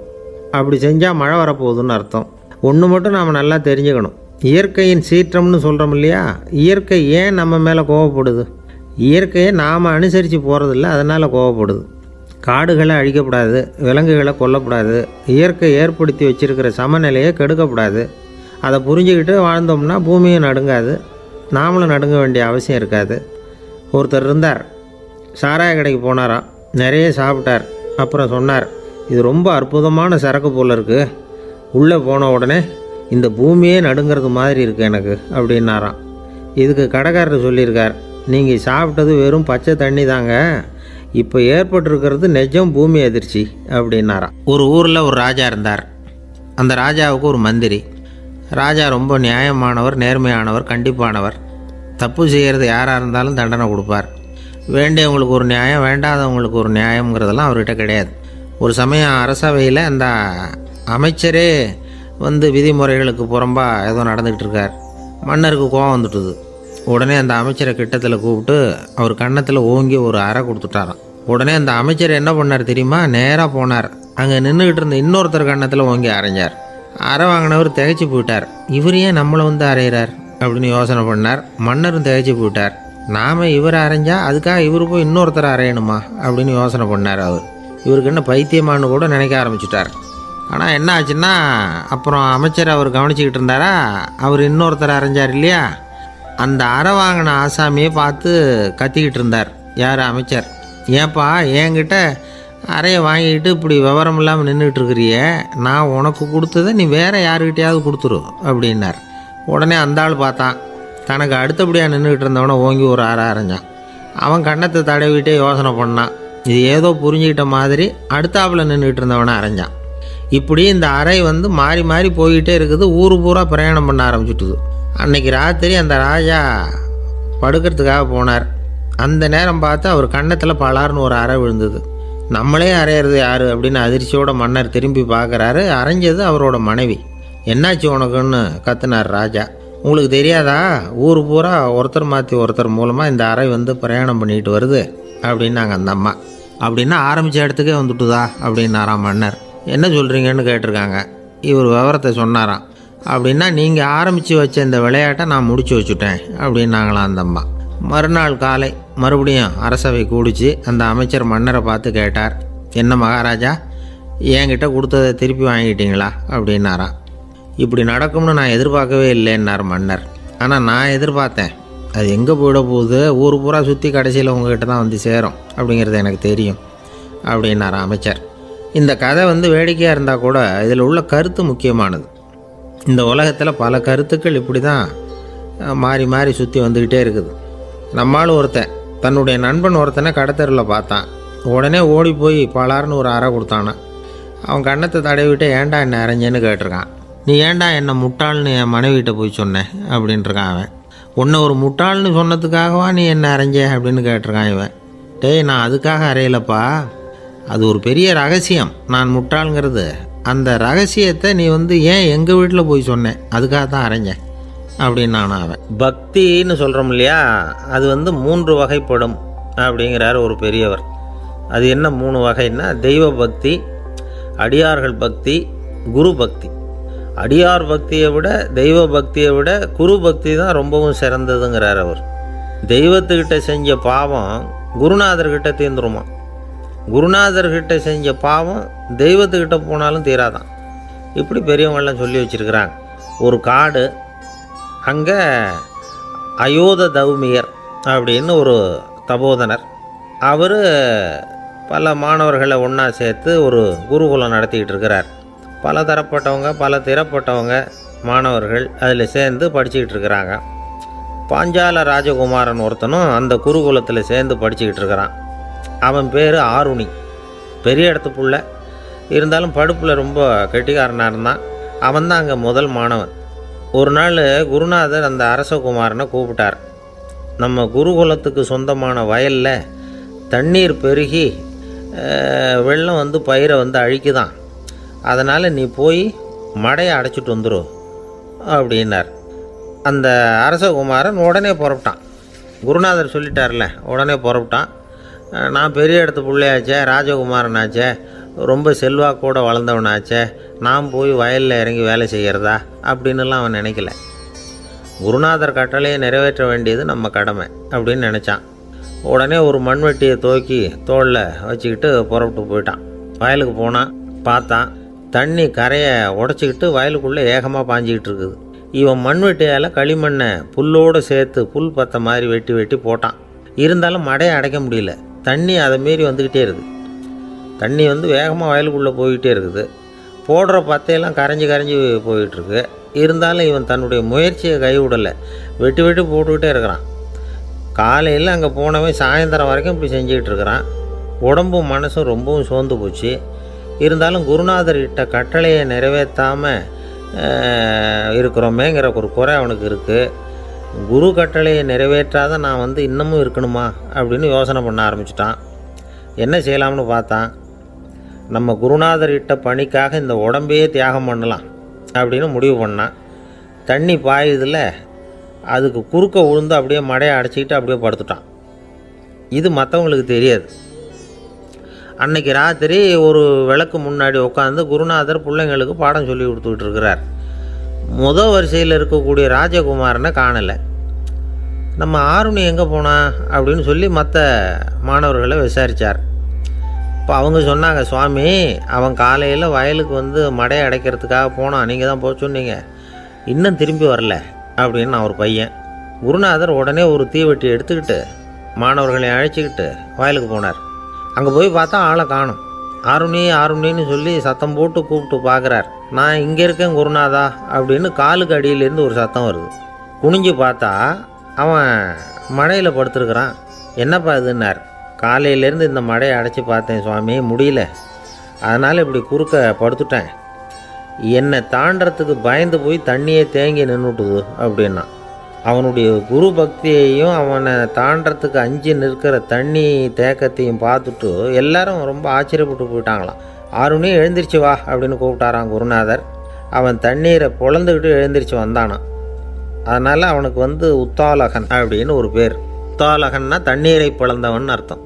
அந்த உத்தாலகன் மாதிரி இந்த காலத்து மாணவர்களுக்கும் குரு பக்தி வேணும் அப்படின்னு சொன்னோம் ஒரு பள்ளிக்கூடத்தில். உடனே நிறைய மாணவர்கள் எழுந்திரிச்சு நின்னாங்க. சார், நீங்கள் எங்களை இன்னமும் சரியாக புரிஞ்சுக்கலன்னு நினைக்கிறோம். அன்னைக்காவது ஒருத்தன் அப்படி இருந்தான், இன்றைக்கி ஏகப்பட்ட உத்தாலகர்கள் இருக்கிறோம். எங்கள் வாத்தியார் கட்டளை இட்டால் இப்போவே அது மாதிரி வயலுக்கு போய் மடையில் குறுக்கப்படுத்துக்கிறதுக்கு இந்த வகுப்பில் உள்ள அத்தனை பேரும் தயாராக இருக்கிறோம் அப்படின்னாங்க. அப்படியா அப்படின்னு சொல்லி கேட்டோம் ரொம்ப சந்தோஷமாக. ஒருத்தன் ரொம்ப அடக்கமாக எழுந்திரிச்சான். அப்புறம் சொன்னான், ஆமாம் சார், வகுப்பில் வந்து இவர் நடத்துகிற பாடத்தை கேட்டுக்கிட்டு இருக்கிறத விட பேசாமல் போய் மடையில் படுத்துடுறது ஒன்றும் கஷ்டமான காரியமாக இருக்காது. அதனால தான் எல்லோரும் அங்கே போகிறேன்னு சொல்கிறோம் அப்படிங்கிறான். ஒரு இலக்கிய கூட்டம் ஏற்பாடு பண்ணியிருக்கிறோம், நீங்கள் அவசியம் வந்து அதில் பேசணும் அப்படின்னு கேட்டுக்கிட்டார் ஒருத்தர். வேணாங்க, 4 பேருக்கு முன்னாடி வந்து நிற்கிறதுனா எனக்கு ரொம்ப கூச்சமாக இருக்கும் அப்படின்னாரு இவர். ஏன் சார் இன்னமும் குழந்த மாதிரி கூச்சப்படுறீங்களே அப்படின்னார் அவர் ஒரு மாதிரியாக சமாளித்து அனுப்பி வச்சுட்டு அதுக்கப்புறம் அதை பற்றி இவர் யோசித்து பார்த்துருக்கார். சில நிபுணர்கள் எழுதியிருக்கிறத படித்தும் பார்த்துருக்கிறார். மனோதத்துவ நிபுணர்கள் என்ன சொல்கிறாங்க தெரியுமா? 10லேருந்து 20% குழந்தைகள் பிறக்கிறப்பவே கூச்ச சுபாவம் கொண்டதாக தான் இருக்குதான். ஒரு தாத்தா தன்னோட பேர பிள்ளைய ஆசையாக கூப்பிடுறார் விளையாட்டு காட்ட, அதை அழுதுகிட்டு ஓடி போகுது. ஒரு அம்மா தன்னோட பிள்ளைய பள்ளிக்கூடத்தில் சேர்க்கறதுக்காக கூப்பிட்டுக்கிட்டு போகிறாங்க. அந்த பிள்ளை அம்மாவோட முந்தானையில் ஒளிஞ்சிக்கிட்டு வெளில வரமாட்டேங்குது. இவங்களெல்லாம் எப்படி சமாளிக்கிறது? குழந்தைகளோட கூச்ச சுபாவத்தை போக்குறது எப்படி? இதுக்கு நிபுணர்கள் சில யோசனைகளை சொல்லியிருக்கிறாங்க. மற்றவங்களுக்கு முன்னாடி என் பையனுக்கு கூச்சம் ரொம்ப அதிகம் சார், மற்றவங்க பார்த்தா ரொம்ப வெக்கப்படுறான், இப்படி சொல்கிற அப்பாக்கள் உண்டு. என் பையன் புது மனுஷால பார்த்தா அட்டையாக ஒட்டிக்குவான் சார் அப்படின்னு சொல்கிற அப்பாக்களும் உண்டு. இப்படிலாம் குழந்தைகளுக்கு வந்து முத்திரை குத்துறது ரொம்ப தப்பான். புதுசாக யாராவது வீட்டுக்கு வந்தால் குழந்தை தானாக தன்னோட கூச்சத்தையும் பயத்தையும் போக்கிக்கிட்டு சகஜமாக மாறி வர்றதுக்கு வாய்ப்பு கொடுக்கணுமா. ஒரு கூட்டத்துக்கோ அல்லது சொந்தக்காரங்க கல்யாணத்துக்கோ குழந்தைய அழைச்சிட்டு போகிறீங்க, அங்கே போய் கட்டாயப்படுத்தி குழந்தைய மற்றவங்க கிட்ட பேச சொல்லக்கூடாது. சில சமயம் குழந்தை தானாக தன்னுடைய கூச்ச சுபாவத்தை விட்டு பேசுகிறதுக்கு முன் வந்தால் அதை பாராட்டணும். குழந்தை கலகலப்பு இல்லாமல் மௌனமாக இருந்ததுன்னா அதையும் கண்டுக்கக்கூடாது. குழந்தை பேச ஆரம்பித்தா அதை ஆர்வத்தோடு கவனிக்க தெரியணும். கலந்து உரையாடுற பழக்கத்தை வீட்லேயே ஆரம்பிக்கலாம். கேட்டதுக்கு பதில் சொல் அப்படின்னு நீங்கள் அதிகாரம் பண்ணிகிட்டு இருக்கக்கூடாது. அது வந்து குழந்தைக்கு பேசுகிற சந்தர்ப்பத்தை குறைச்சிருமா. இப்போ நாம் அதிகாரம் பண்ணால் கேலி செய்கிற பழக்கம் குழந்தைகளை வந்து ரொம்ப பாதிச்சிருமா. பெரியவங்களானதுக்கு அப்புறமும் சில பேர் கூச்சத்தோடவும் பயத்தோடவும் இருக்கிறதுக்கு இதுதான் காரணம். சின்ன வயசில் அவங்கெல்லாம் ஏதாவது கேலிக்கு ஆளாகி இருப்பாங்க. 2வது குழந்தை மூத்த குழந்தைய வந்து கேலிக்கு ஆளாகிற சந்தர்ப்பங்களை கண்டு கேலி பண்ணினா அது இளம் நெஞ்சங்களை விட்டு நீங்கிறதே இல்லையா. எப்பவும் குழந்தையோட நடை உடை பாவனைகளை பற்றி சொல்லிக்கிட்டே இருக்கக்கூடாதான். அதுவே கூச்ச சுபாவத்தை கொண்டுகிட்டு வந்துடுமா. அப்பா எங்கேன்னு யாராவது கேட்டால் இது மாதிரி இன்ன காரியத்துக்காக வெளியில் போயிருக்கார், இத்தனை மணிக்கு திரும்பி வருவார் அப்படின்னு சொல்கிற அளவுக்கு குழந்தைகளை வந்து பழக்கப்படுத்தி வைக்கணும். ஃபோன்லேயே யாராவது விசாரித்தா கூட இது மாதிரி பதில் சொல்லு அப்படின்னு சொல்லணும். சின்ன சின்ன மீட்டிங்கில் 4 வார்த்தை பேச தயார் பண்ணலாம். ஒரு கடையிலையோ அல்லது ஹோட்டல்லையோ ஏதாவது விவரம் கேட்கணும்னா உங்கள் குழந்தைய தைரியமாக அனுப்புங்க. குழந்தைகள் பணிவாகவும் பொறுமையாகவும் விவரம் கேட்குறப்போ கூச்ச சுபாவம் தானாக போயிடும். சின்ன வயசுலேயே இப்படிலாம் பழக்கப்படுத்தினா தான் வருங்காலத்தில் தைரியமாக இந்த சமுதாயத்தில் வாழ முடியும். இல்லைன்னா 60 வயசுலேயும் அடுப்பங்கரையை விட்டு வெளில வர்றதுக்கு கூச்சப்பட்டுக்கிட்டு தான் இருக்க வேண்டியிருக்கும். இந்த காலத்து பிள்ளைங்க எவ்வளவோ பரவாயில்ல, எதுக்கும் தயங்குறதில்ல, கூச்சப்படுறதில்ல. ஒரு அம்மா அடுப்பங்கரையிலேருந்து சத்தம் போட்டாங்க, டேய் ராமு, தயவு பண்ணி அந்த டிவியை நிறுத்துறா, அந்த பெண்ணோட குரல் மகா மோசம், அடுப்பங்கரையில் இருக்கிற என்னாலேயே அதை சகிச்சிக்க முடியல அப்படின்னாங்களாம். உடனே பையன் கொஞ்சம் கூட தயங்காமல் பதில் சொல்கிறான், அம்மா இந்த குரல் டிவியிலேருந்து வரல, எழுத்த விட்டு மாமி தான் இங்கே வந்திருக்கிறாங்க, அவங்க தான் இப்போ என்னோட பேசிக்கிட்டு இருக்கிறாங்க அப்படின்னு நானும். ஐயா, உங்கள் பேரை தொடர்ந்து தினம் கேட்டுக்கிட்டு இருக்கிறேன் அப்படின்னார் ஒருத்தர். தொடர்ந்து கேட்குறீங்களே, உங்களுக்கு காது வலிக்கலையா அப்படின்னு கேட்டோம். பேசுகிற உங்களுக்கே வாய் வலிக்கலை அப்படிங்கிறப்போ கேட்குற எங்களுக்கு எப்படி காது வலிக்கும் அப்படின்னார். நம்ம உடம்புல ஒரு அதிசயம் என்ன தெரியுமா? ரொம்ப நேரம் நாம் நடக்கிறோம்னு வச்சுக்கோங்க, கால் வலிக்கும். ரொம்ப நேரம் வேலை செஞ்சால் கை வலிக்கும், உடம்பு வலிக்கும். ரொம்ப நேரம் பார்த்துக்கிட்டே இருந்தால் கண்ணு வலிக்கும். ரொம்ப நேரம் பேசிக்கிட்டே இருந்தால் வாய் கூட வலிக்கும். ஆனால் ரொம்ப நேரம் கேட்டுக்கிட்டே இருக்கிறதுனால காது வலிக்கிறது இல்லை. அதனால் கேட்குறதுக்கு முக்கியத்துவம் கொடுத்தாங்க நம்ம பெரியவங்க. திருவள்ளுவர் வந்து தேவையில்லாமல் வார்த்தைகளை உபயோகப்படுத்த மாட்டார். ஒரு திருக்குறள்னு எடுத்துக்கிட்டாவே அதில் மொத்தம் 7 வார்த்தைகள், அவ்வளவுதான். அப்படி 7 வார்த்தைகள் மட்டுமே உள்ள ஒரு திருக்குறளில் வள்ளுவர் ஒரே வார்த்தையை 5 தடவை உபயோகப்படுத்தியிருக்கிறார், திரும்ப திரும்ப பயன்படுத்தியிருக்கிறார். அப்படின்னா அதை எந்த அளவுக்கு வலியுறுத்தி சொல்கிறார் அப்படிங்கிறத நாம் புரிஞ்சுக்கணும். அது என்ன குறள்? செல்வத்துள் செல்வம் செவிச்செல்வம், அச்செல்வம் செல்வத்துள் எல்லாம் தலை. செவிச்செல்வம்ங்கிறது அவ்வளவு முக்கியமானது. கற்றலின் கேட்டல் நன்று. அதிகம் கேட்கணுங்கிறதுக்காக தான் எவ்வளவு கேட்டாலும் காது வலிக்கிறதில்ல. குறைச்சலாக பேசணும், அதிகமாக கேட்கணும். இன்னொரு விஷயம் கவனிங்க, நம்ம உடம்பில் கண்ணுக்கு மூடி இருக்குது, எதையாவது நாம் பார்க்க விரும்பலைன்னா உடனே கண்ணை மூடிக்கலாம். நம்ம வாய்க்கு மூடி இருக்குது, பேச விருப்பம் இல்லையா, வாயை மூடிக்கலாம். மூக்குக்கு கூட மூடிக்கிற வசதி இருக்குது, எதையாவது முகர விருப்பம் இல்லையா, மூச்சை அடக்கிக்கலாம். ஆனால் பாருங்கள், காதுக்கு மூடி கிடையாது, அதை கையால் தான் மூட முடியும். யார் என்ன சொன்னாலும் அது நல்லதோ கெட்டதோ காதில் விழுந்துக்கிட்டு தான் இருக்கும். அறிவு தான் நல்ல விஷயங்களை எடுத்துக்கிட்டு கெட்ட விஷயங்களை விட்டுடணும். நல்ல கருத்துக்கள் நம்ம காதில் நிறைய விழுந்துக்கிட்டே இருக்கணும். அதை கேட்டு நாம் நல்லபடியாக வாழணுங்கிறது தான் படைப்பின் விருப்பம். ஆன்மீகவாதிகள் கூட ஒன்று சொல்லுவாங்க, அதாவது ஆன்மீக பாதையில் நீங்கள் முன்னேறணும்னா முதல்ல சிரவணம் செய்யணும்பாங்க. அதாவது பெரியவங்க சொல்கிற நல்ல கருத்துக்களை கேட்கணும் அப்படின்னு அதுக்கு அர்த்தம். அதனால் யார் நல்ல கருத்துக்களை சொன்னாலும் அதை காது கொடுத்து கேளுங்க. இவ்வளவு கருத்துக்களையும் நம்ம நேயர் ஒருத்தர்கிட்ட சொல்லிகிட்டு இருந்தோம். அவரும் சரி சரின்னு தலையாடிக்கிட்டே இருந்தார். அப்புறம் சொன்னார், நீங்கள் சொல்கிறது சரிதான் சார், காதுக்கு மூடி இல்லைங்கிறது ரொம்ப சரி. அதனால தான் உங்கள் தகவல் கூட நாங்கள் விரும்புகிறோமோ இல்லையோ தினம் காதில் விழுந்துக்கிட்டு இருக்குது அப்படின்னார். எங்களுக்கு ரொம்ப பெருமையாக இருந்தது. அப்படியா அப்படின்னோம். ஆனாலும் என்ன மாதிரி சில பேர் நீங்கள் தகவல் சொல்கிற சமயத்தில் காதில் மூடி இல்லையேன்னு சொல்லி கவலைப்படுறதில்ல சார் அப்படின்னார். ஏன்னு கேட்டோம். காதை மூடுறதுக்கு தானே வசதி இல்லை, ரேடியோவை மூடுறதுக்கு வசதி இருக்குதுல்ல, அதனால் டக்குன்னு அதை மூடி வச்சுருவோம் அப்படின்னார். ஒரு காலத்தில் பிரஷ்யா அப்படின்னு ஒரு தேசம் இருந்தது. இப்போ ஜெர்மனி இருக்குல்ல, இதோட பெரும்பகுதி ஒரு காலத்தில் பிரஷ்யாங்கிற பேரில் இருந்தது. அப்போ அதுக்கு அரசராக இருந்தவர் மகா ஃப்ரெடரிக், அதாவது ஃப்ரெடரிக் தி கிரேட் அப்படின்னு சொல்லுவாங்க. அந்த ராஜாவுக்கு ஒரு சந்தேகம், நாம் பல வகையான வரிகளை விதித்து வசூல் பண்ணுறோம், அப்படி பண்ணி வருமானம் குறைஞ்சிக்கிட்டே போகுதே, இதுக்கு என்ன காரணமாக இருக்கும்? இதுதான் அவருக்கு ஏற்பட்ட சந்தேகம். ஒரு சமயம் அந்த அரசர் தம்முடைய அமைச்சர்களையும் பிரபுக்களையும் தளபதிகளையும் கூப்பிட்டு ஒரு விருந்து வச்சார். விருந்து முடிஞ்சதும் அவங்கள பார்த்து இந்த சந்தேகத்தை கேட்டார். வரிகள் அதிகமாக விதித்து வருமானம் குறையறதுக்கு என்ன காரணம் அப்படின்னு கேட்டார். பல பேருக்கு இதுக்கு சரியாக பதில் சொல்ல தெரியல. அனுபவசாலியான ஒரு தளபதி எழுந்திருச்சார். அரசே, அது எப்படிங்கிறத இப்போ உங்களுக்கு காட்டுறேன்னார். உடனே ஒரு பெரிய பனிக்கட்டி ஒன்றை தன்னுடைய கையில் எடுத்தார். அதை அப்படியும் எப்படியும் திருப்பி பார்த்தார். அப்புறம் அடுத்தவர்கிட்ட கொடுத்தார். அவரும் அதை அப்படியும் எப்படியும் திருப்பி பார்த்துட்டு அடுத்தபடியாக இருந்தவர்கிட்ட கொடுத்தார். இப்படியே இதை ஒவ்வொருத்தராக பார்த்துட்டு ஒவ்வொரு கையாக மாறி கடைசியில் மன்னர் கைக்கு போய் சேர்ந்தது. மன்னர் கைக்கு அந்த பனிக்கட்டி போய் சேர்ந்தப்போ அது கொஞ்சம் கொஞ்சமாக உருகி ஒரு பட்டாணி கடலை சைஸுக்கு ஆகிட்டுது. மன்னர் யோசனை பண்ணார், வரி அதிகமாக போட்டாலும் வந்து சேர்றது குறைவாக இருக்கிறதுக்கு என்ன காரணம் அப்படிங்கிறது அவருக்கு புரிஞ்சு போச்சு. காலம்தான் மாறிட்டு இருக்கே தவிர இந்த கையூட்டு வாங்குகிற பழக்கம் மாறினதாக தெரியல. இன்னொரு ராஜா இருந்தார்.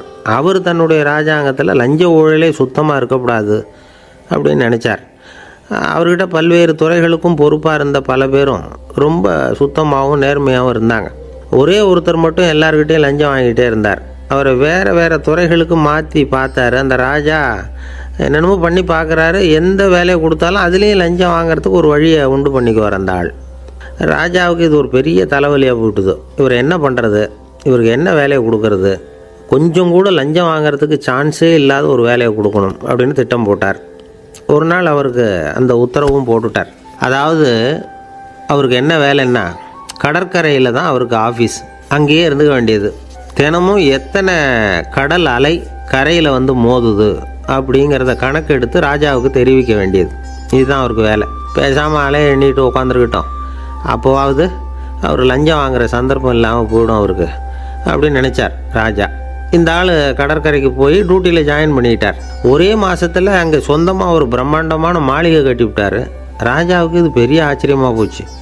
அலையை என்ற வேலையில் அந்த ஆள் எப்படி பணம் சம்பாதிச்சார் அப்படின்னு விசாரித்து பார்த்தார் அக்கம் பக்கத்தில். அந்த ஆள் என்ன பண்ணியிருக்கிறாருன்னா, கடற்கரையில் போய் பொறுப்பை ஏற்றுக்கிட்ட உடனே அங்கே இருந்த மீனவர்கள்கிட்ட எல்லாம் இந்த கரையில் ஒரு நாளில் மோதுகிற அலைகள் எத்தனை அப்படின்னு கேட்டிருக்காரு. அது எப்படிங்க தெரியும்னு இருக்காங்க அவங்க. தினமும் அந்த எண்ணிக்கை தெரியணும். நம்ம ராஜாவுக்கு தினமும் அறிக்கை அனுப்பணும், டெய்லி ரிப்போர்ட்டு.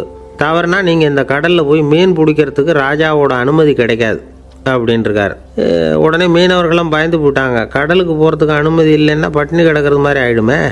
மெதுவாக அந்த ஆளுகிட்ட போனாங்க. காதோட காதாக சொன்னாங்க, ஐயா, எங்களால் கடல் அலையை எண்ண முடியாது. தினமும் எங்களால் முடிஞ்சதை உங்களுக்கு பணமாக கொடுத்துட்றோம். நீங்கள் தான் ராஜா கிட்ட சிபாரிசு பண்ணி நாங்கள் தொடர்ந்து மீன் பிடிக்கிறதுக்கு அனுமதி வாங்கி கொடுக்கணும் அப்படின்னு வேண்டிக்கிட்டாங்க. பணம் தினமும் சேர ஆரம்பிச்சுட்டுது. பதவியில் மற்ற பதவியோட இந்த பதவி எவ்வளவோ மேல் அப்படின்னு நினச்சிட்டோம் அந்த ஆள். அது மட்டும் இல்லை, தயவு பண்ணி என்னை இந்த இடத்த விட்டு மாற்றி விடாதீங்க சார் அப்படின்னு வேற கேட்க ஆரம்பிச்சிட்டானா. எனக்கு இது மட்டும்தான் சார் தெரியும், இதை தவிர வேறு எதுவும் தெரியாது அப்படின்னு சொல்லிக்கிட்டே காலம் தள்ளுறவங்க ரொம்ப பேர். அவங்களெல்லாம் கஷ்டப்பட வேண்டியிருக்கும். ஒருத்தர் தன்னுடைய தொழிலில் ரொம்ப கெட்டிக்காரராக இருக்கலாம். அதுக்காக எப்பவும் அதே ஞாபகத்தில் இருந்துக்கிட்டு உலகியல் அறிவு இல்லாமல் இருந்துடக்கூடாது. அது ஆபத்து. இதுக்காக நம்ம தாத்தா பாட்டிலாம் ஒரு கதை சொல்லுவாங்களே, கேள்விப்பட்டிருக்கீங்களா? ஒரு சமயம் ஒரு 4 பேர் சேர்ந்து வெளியூருக்கு பிரயாணம் போனாங்களாம். அந்த 4 பேர் எப்படி தெரியுமா? ஒருத்தர் வேதாந்தி, இன்னொருத்தர் சங்கீத வித்வான், 3வது ஆள் வைத்தியர், 4வது ஆள் ஜோசியர். இவங்க 4 பேரும் நண்பர்கள். அதனால் சேர்ந்து புறப்பட்டாங்க. வழியில் ஒரு ஊரில் தங்கினாங்க. இருட்டி போச்சு. அதனால் இன்றைக்கி ராத்திரி இங்கேயே தங்கி இருந்துட்டு நாளைக்கு புறப்படலாம் அப்படின்னு தீர்மானம் பண்ணாங்க. சாப்பாட்டுக்கு என்ன பண்ணுறது? அங்கேயே கடத்தெருவுக்கு போய் சாமான்லாம் வாங்கியாந்து சமைச்சு சாப்பிட்லாம்னு முடிவு பண்ணாங்க. 4 பேர் இருக்கிறதுனால ஆளுக்கு ஒரு காரியமாக செய்யலாம் அப்படின்னு வேலையை பிரிச்சுக்கிட்டாங்க. வைத்தியர் கரிகாய் வாங்க போனார், வேதாந்தி எண்ணெய் வாங்க போனார், ஜோசியர் பலசரக்கு வாங்க போனார், சங்கீத வித்வானுக்கு சமைக்கிற வேலை. எல்லாம் சரி. ஆனால் நடந்தது என்ன தெரியுமா? கடைத்தெருவுக்கு காய்கறி வாங்க போனார்ல வைத்தியர், அங்கே போய் மார்க்கெட்டில் பார்த்தார். ஒவ்வொரு கறிகாயாக எடுத்து பார்த்தார். இது பித்தம், உடம்புக்கு ஒத்துக்காது, இது வாயு, உடம்பு ஒத்துக்காது அப்படின்னு ஒவ்வொன்றா தள்ளினார். கடைசியில் ஒன்றுமே தேரல. வெறுங்கையோடு திரும்பி வந்துக்கிட்டு இருக்கிறார். எண்ணெய் வாங்க போனார் வேதாந்தி, அவர் ஒரு தொன்னையில் எண்ணெயை வாங்கினார். பேசாமல் அதை எடுத்துகிட்டு வர வேண்டியது தானே, முடியல. அவருடைய வேதாந்த மூளை சிந்திக்க ஆரம்பிச்சுட்டுது. இந்த தொன்னைக்கு எண்ணெய் ஆதாரமா அல்லது எண்ணெய்க்கு தொன்னை ஆதாரமா அப்படிங்கிற ஆராய்ச்சியில் இறங்கினார். என்னாச்சு தெரியுமா? அப்படி கவுத்து பார்த்தார். வாங்கின எண்ணெய் பூராவையும் வழியில் கொட்டிவிட்டு வெறும் தொன்னையோடு சேர்ந்தார். பலசரக்கு வாங்க போனார் ஜோசியர். அவர் ஒரு வழியில் பார்த்தாரு. வழியில் வந்தவங்களெல்லாம் அங்கங்கே ஒரு மரத்தடியில் உட்கார வச்சு அவங்களுக்கெல்லாம் ஆர்வம் சொல்ல ஆரம்பிச்சிட்டார். அப்படி ஒவ்வொருத்தராக சொல்லி முடிச்சுட்டு கடத்தருக்கு போய் சேர்ந்தார். இவர் அங்கே போய் சேர்றதுக்குள்ளே ரொம்ப நேரம் ஆகிட்டுது. கடையெல்லாம் பூட்டிவிட்டு போயிட்டாங்க. என்ன செய்கிறது? அவரும் வெறுங்கையோடு திரும்பி சேர்ந்தார். சரி, இவங்க கதை தான் இப்படி ஆச்சு. அங்கே சமைக்கிறதுக்காக உட்காந்துருந்தார் சங்கீத வித்வான். அவர் கதை என்னாச்சு தெரியுமா? அங்கே அவர் அடுப்பை பற்ற வச்சு ஒலையை கொதிக்க வச்சார். அதாவது ஒரு பானையில் தண்ணியை ஊற்றி அடுப்பில் வச்சார். அது கொதிக்க ஆரம்பிச்சிது. தண்ணி கொதிக்கிற சத்தம் இருக்குதுல்ல, அது இவருக்கு தாளம் போடுறது மாதிரி இருந்தது.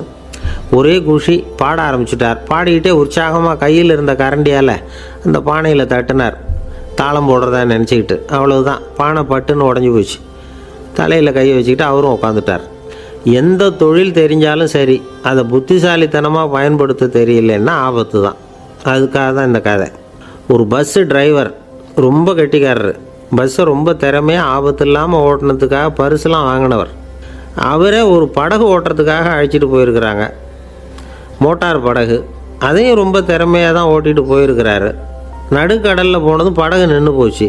மோட்டாரில் ஏதோ கோளாறு. என்ன செய்யலாம் அப்படின்னு அந்த டிரைவரை கேட்டிருக்கிறாங்க படகுல இருந்தவங்கெல்லாம்.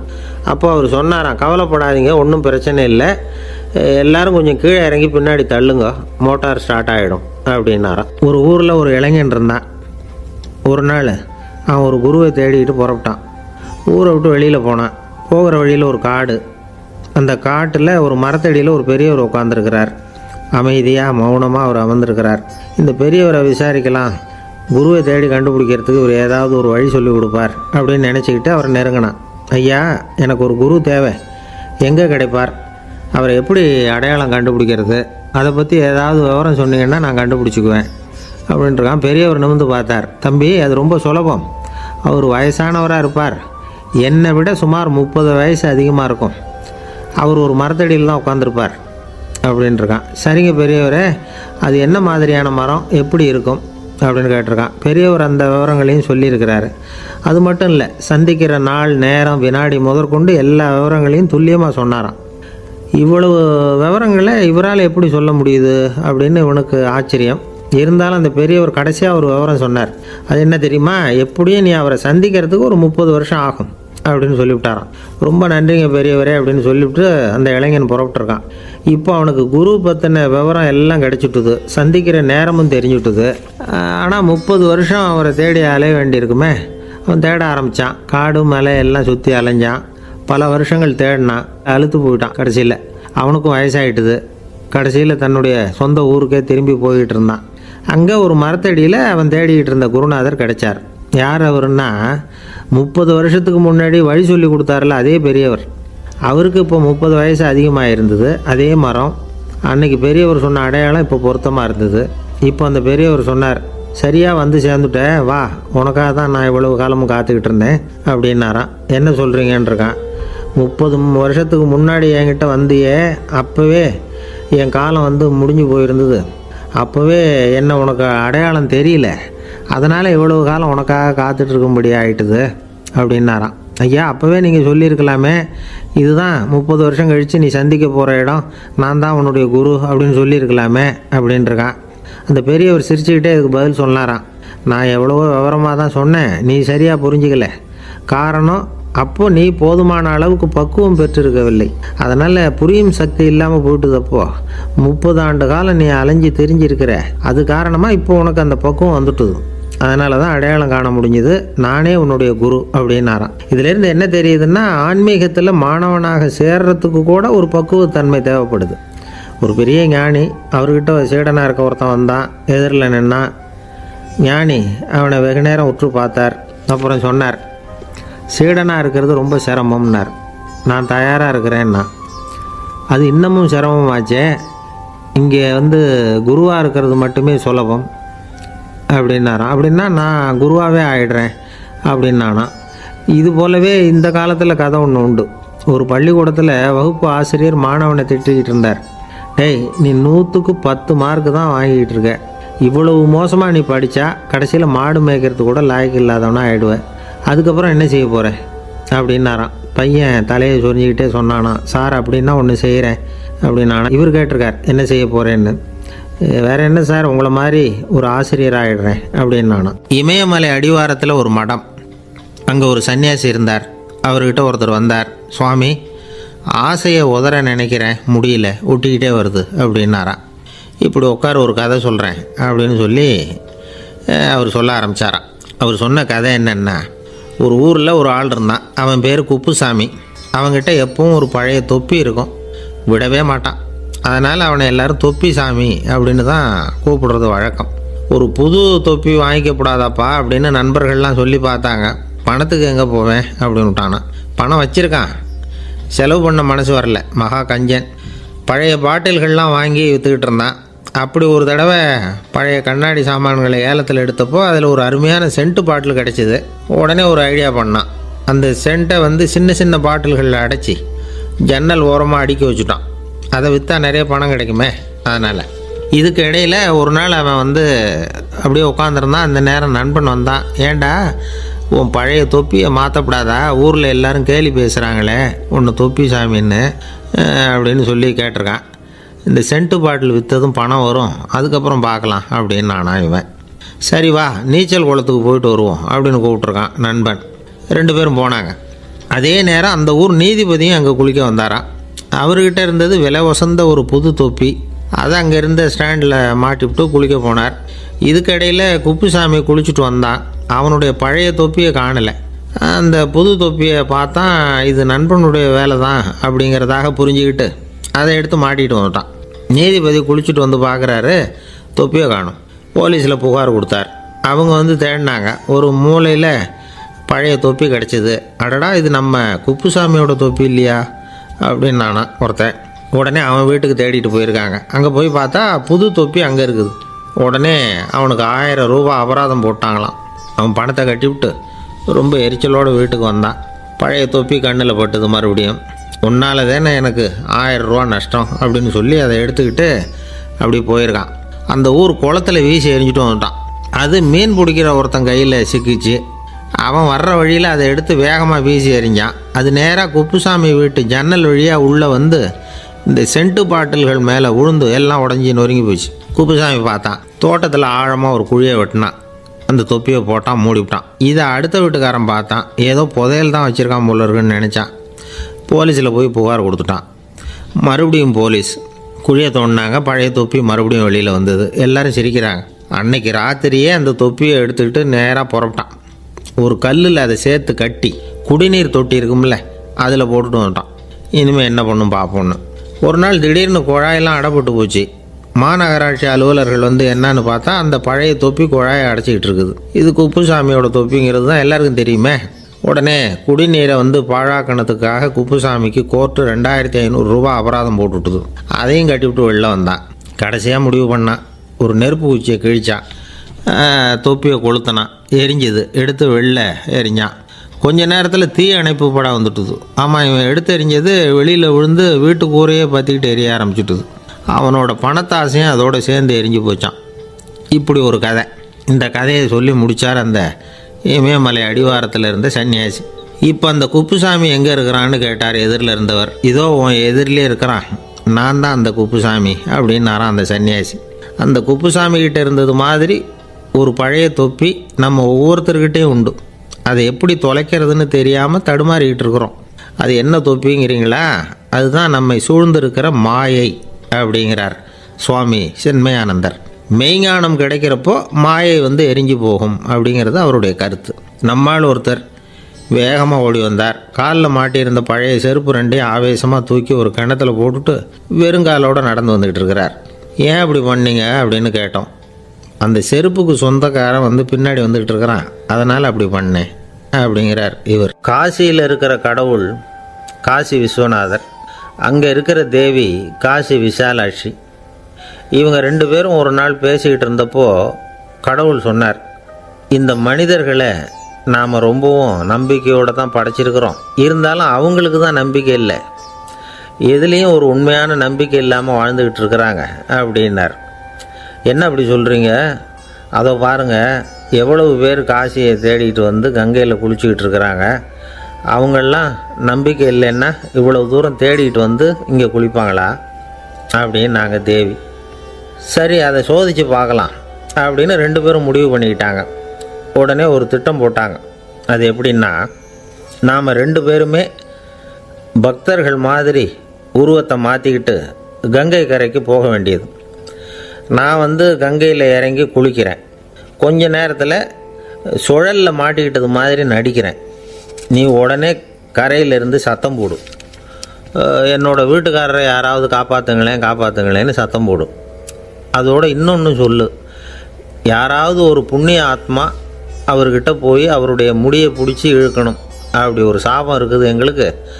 புண்ணிய ஆத்மா, அதாவது எந்த பாவமும் செய்யாத இல்லாத ஒருத்தர் தான் அவரை காப்பாற்ற முடியும். அப்படிப்பட்டவங்க யாராவது வெள்ளத்தில் குதித்து என்னுடைய கணவரை காப்பாற்றுங்கோ அப்படின்னு நீ சத்தம் போடு, கூச்சல் போடு, என்ன நடக்குதுன்னு பார்க்கலாம் அப்படின்னார் கடவுள். சரின்னு சொல்லி 2 பேருமா சாதாரண பக்தர்கள் மாதிரி கங்கை கரைக்கு வந்து சேர்ந்தாங்க. அவர் இறங்கி குளித்தார். திட்டம் போட்டது மாதிரியே சுழலில் மாட்டிக்கிட்டது மாதிரி கத்துனார். கரையில் இருந்த அந்த அம்மா, ஐயோ என் கணவரை காப்பாற்றுங்களேன், யாராவது காப்பாற்றுங்களேன்னு கத்துனாங்க. பல பேர் ஓடி வந்தாங்க. உடனே இவங்க, பாவம் இல்லாத புண்ணிய ஆத்மா ஒருத்தரால் தான் என்னுடைய கணவர் காப்பாற்றப்படணுங்கிறது விதி, அப்படி ஒரு சாபம் இருக்குது, அதனால் புண்ணிய ஆத்மா யாராவது அவர்கிட்ட போய் அவர் முடியை பிடிச்சி தூக்குனா அவரை காப்பாற்றி கொள்ளலாம் அப்படின்னாங்க. இவங்க இப்படி சொன்னதும் எல்லோரும் திகைச்சு போய் நின்றுட்டாங்க. ஒவ்வொருத்தருக்கும் அவங்க செஞ்ச பாவம்லாம் ஒவ்வொன்றா ஞாபகத்துக்கு வர ஆரம்பிச்சுட்டுது. சரி, இதுக்கு நாம் லாயக்கு இல்லை அப்படின்னு சொல்லி ஒதுங்கி போக ஆரம்பிச்சிட்டாங்க எல்லாம். இந்த சமயத்தில் யாரோ ஒருத்தர் வேகமாக ஓடி வந்தார். ஆற்றுல குதித்தார். அவர்கிட்ட போனார், முடியை பிடிச்சார், தூக்குனார், அவரை காப்பாற்றி கரைக்கு கொண்டுட்டு வந்துட்டார். அப்படி காப்பாற்றின அந்த ஆளை இவங்க 2 பேரும் தனியாக கூப்பிட்டுக்கிட்டு ஒரு மண்டபத்துக்கு வந்துட்டாங்க. வந்து விசாரிக்கிறாங்க. நீ யாரப்பா அப்படின்னு கேட்குறாங்க. ஏதும் தெரியாத மாதிரி. நான் இந்த ஊர் அன்ன சத்திரத்தில் வேலை செய்கிற ஒரு சமையல்காரன் அப்படிங்கிறார். நீ வந்து கங்கையில் குளிக்கிறது உண்டான்னு கேட்டிருக்காங்க. நான் இந்த ஊர்லேயே தான் இருக்கிறேன், இருந்தாலும் தினமும் கங்கையில் குளிக்கிறதில்ல, எப்பாவது ஒரு நாள் அங்கே குளிப்பேன் அப்படின்னார். கங்கையில் மூழ்கி எழுந்திரிச்சா பாவம்லாம் தொலையும்னு சொல்கிறாங்க. அப்படி இருக்கிறப்போ அங்கே இன்றைக்கி கங்கையில் குளிச்சுக்கிட்டு இருக்கிறவங்கெல்லாம் தங்களை புண்ணிய ஆத்மாவா நினைக்கல.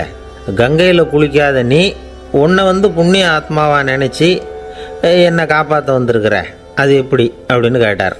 அதுக்கு அந்த ஆள் சொல்கிறான், கங்கையில் குதித்ததுக்கு அப்புறம் தானே உங்களை காப்பாற்ற போகிறோம். அப்படி குதிக்கும் பொழுது என்னுடைய பாவம்லாம் போயிருக்கும்ல, நான் புண்ணிய ஆத்மாவாக ஆயிருப்பேனே, அதனால தான் துணிஞ்சு உங்களை காப்பாற்றினேன் அப்படின்னா. கடவுளும் தேவியும் அவனுக்கு காட்சி கொடுத்தாங்களாம். இப்படி ஒரு கதை உண்டு. அதாவது கங்கையில் குளிச்சுக்கிட்டு இருக்கிறவங்களுக்கே தங்களுடைய பாவம் போகுங்கிற நம்பிக்கை பரிபூர்ணமாக இல்லை. குளிக்காத ஒருத்தனுக்கு அந்த நம்பிக்கை இருந்தது. அதனால் அவனால் கடவுளை பார்க்க முடிஞ்சது. கடவுளை நாமளும் பார்க்க முடியுமா முடியாதா அப்படிங்கிற குழப்பம்லாம் நமக்கு வேண்டியதில்லை. நம்பிக்கையோடு வாழணுங்கிற உண்மையை மட்டும் இந்த கதையிலேருந்து புரிஞ்சுக்கிட்டால் போதும். ஏன்னா இந்த கதையை கேட்டுட்டு ஒரு நண்பன் குதர்க்கமாக ஒரு கேள்வி கேட்டான். ஏன் சார், கங்கையில் குளித்தா பாவம் போயிடும்னு சொல்கிறீங்களே, நான் எனக்கு வேண்டாத ஒருத்தனை அழைச்சிட்டு போய் கங்கையிலேயே தள்ளி விட்டுட்டு அதுக்கப்புறம் அங்கேயே முழுக்க போட்டுட்டு நான் செஞ்ச பாவத்தை அதுலேயே கழுவி விட்டுட்டு மறுபடியும் உங்ககிட்ட வந்துடுறேன்னு வச்சுக்கோங்க, நீங்கள் என்னை புண்ணிய ஆத்மான்னு ஏற்றுக்குவீங்களா அப்படிங்கிறான். ஆள் கொஞ்சம் அசந்தான் நம்மளே அங்கே அழைச்சிட்டு போனாலும் போயிடுவான். வாழ்க்கையில் சில சந்தர்ப்பங்களில் நாம் சில அவமானங்களை சந்திச்சே தீர வேண்டியிருக்கு. என்ன பண்ணுறது, காலம் அப்படி. அவமானப்படுறவங்க உடனே அடங்கி போய்டுறது தான் உலக வழக்கம். அவமானப்பட்டால் உடனே சீறி எழறவங்களும் உண்டு. ஆனால் அதையே ஒரு சவாலாக எடுத்துக்கிட்டு முன்னுக்கு வர்றவங்களும் சில பேர் இருக்கிறாங்க. அவங்க ரொம்ப அபூர்வம். இன்றைக்கி மனோதத்துவ நிபுணர்கள்லாம் என்ன சொல்கிறாங்க தெரியுமா? அவமானப்பட்டுட்டா உடனே அடங்கி போயிடக்கூடாதான்.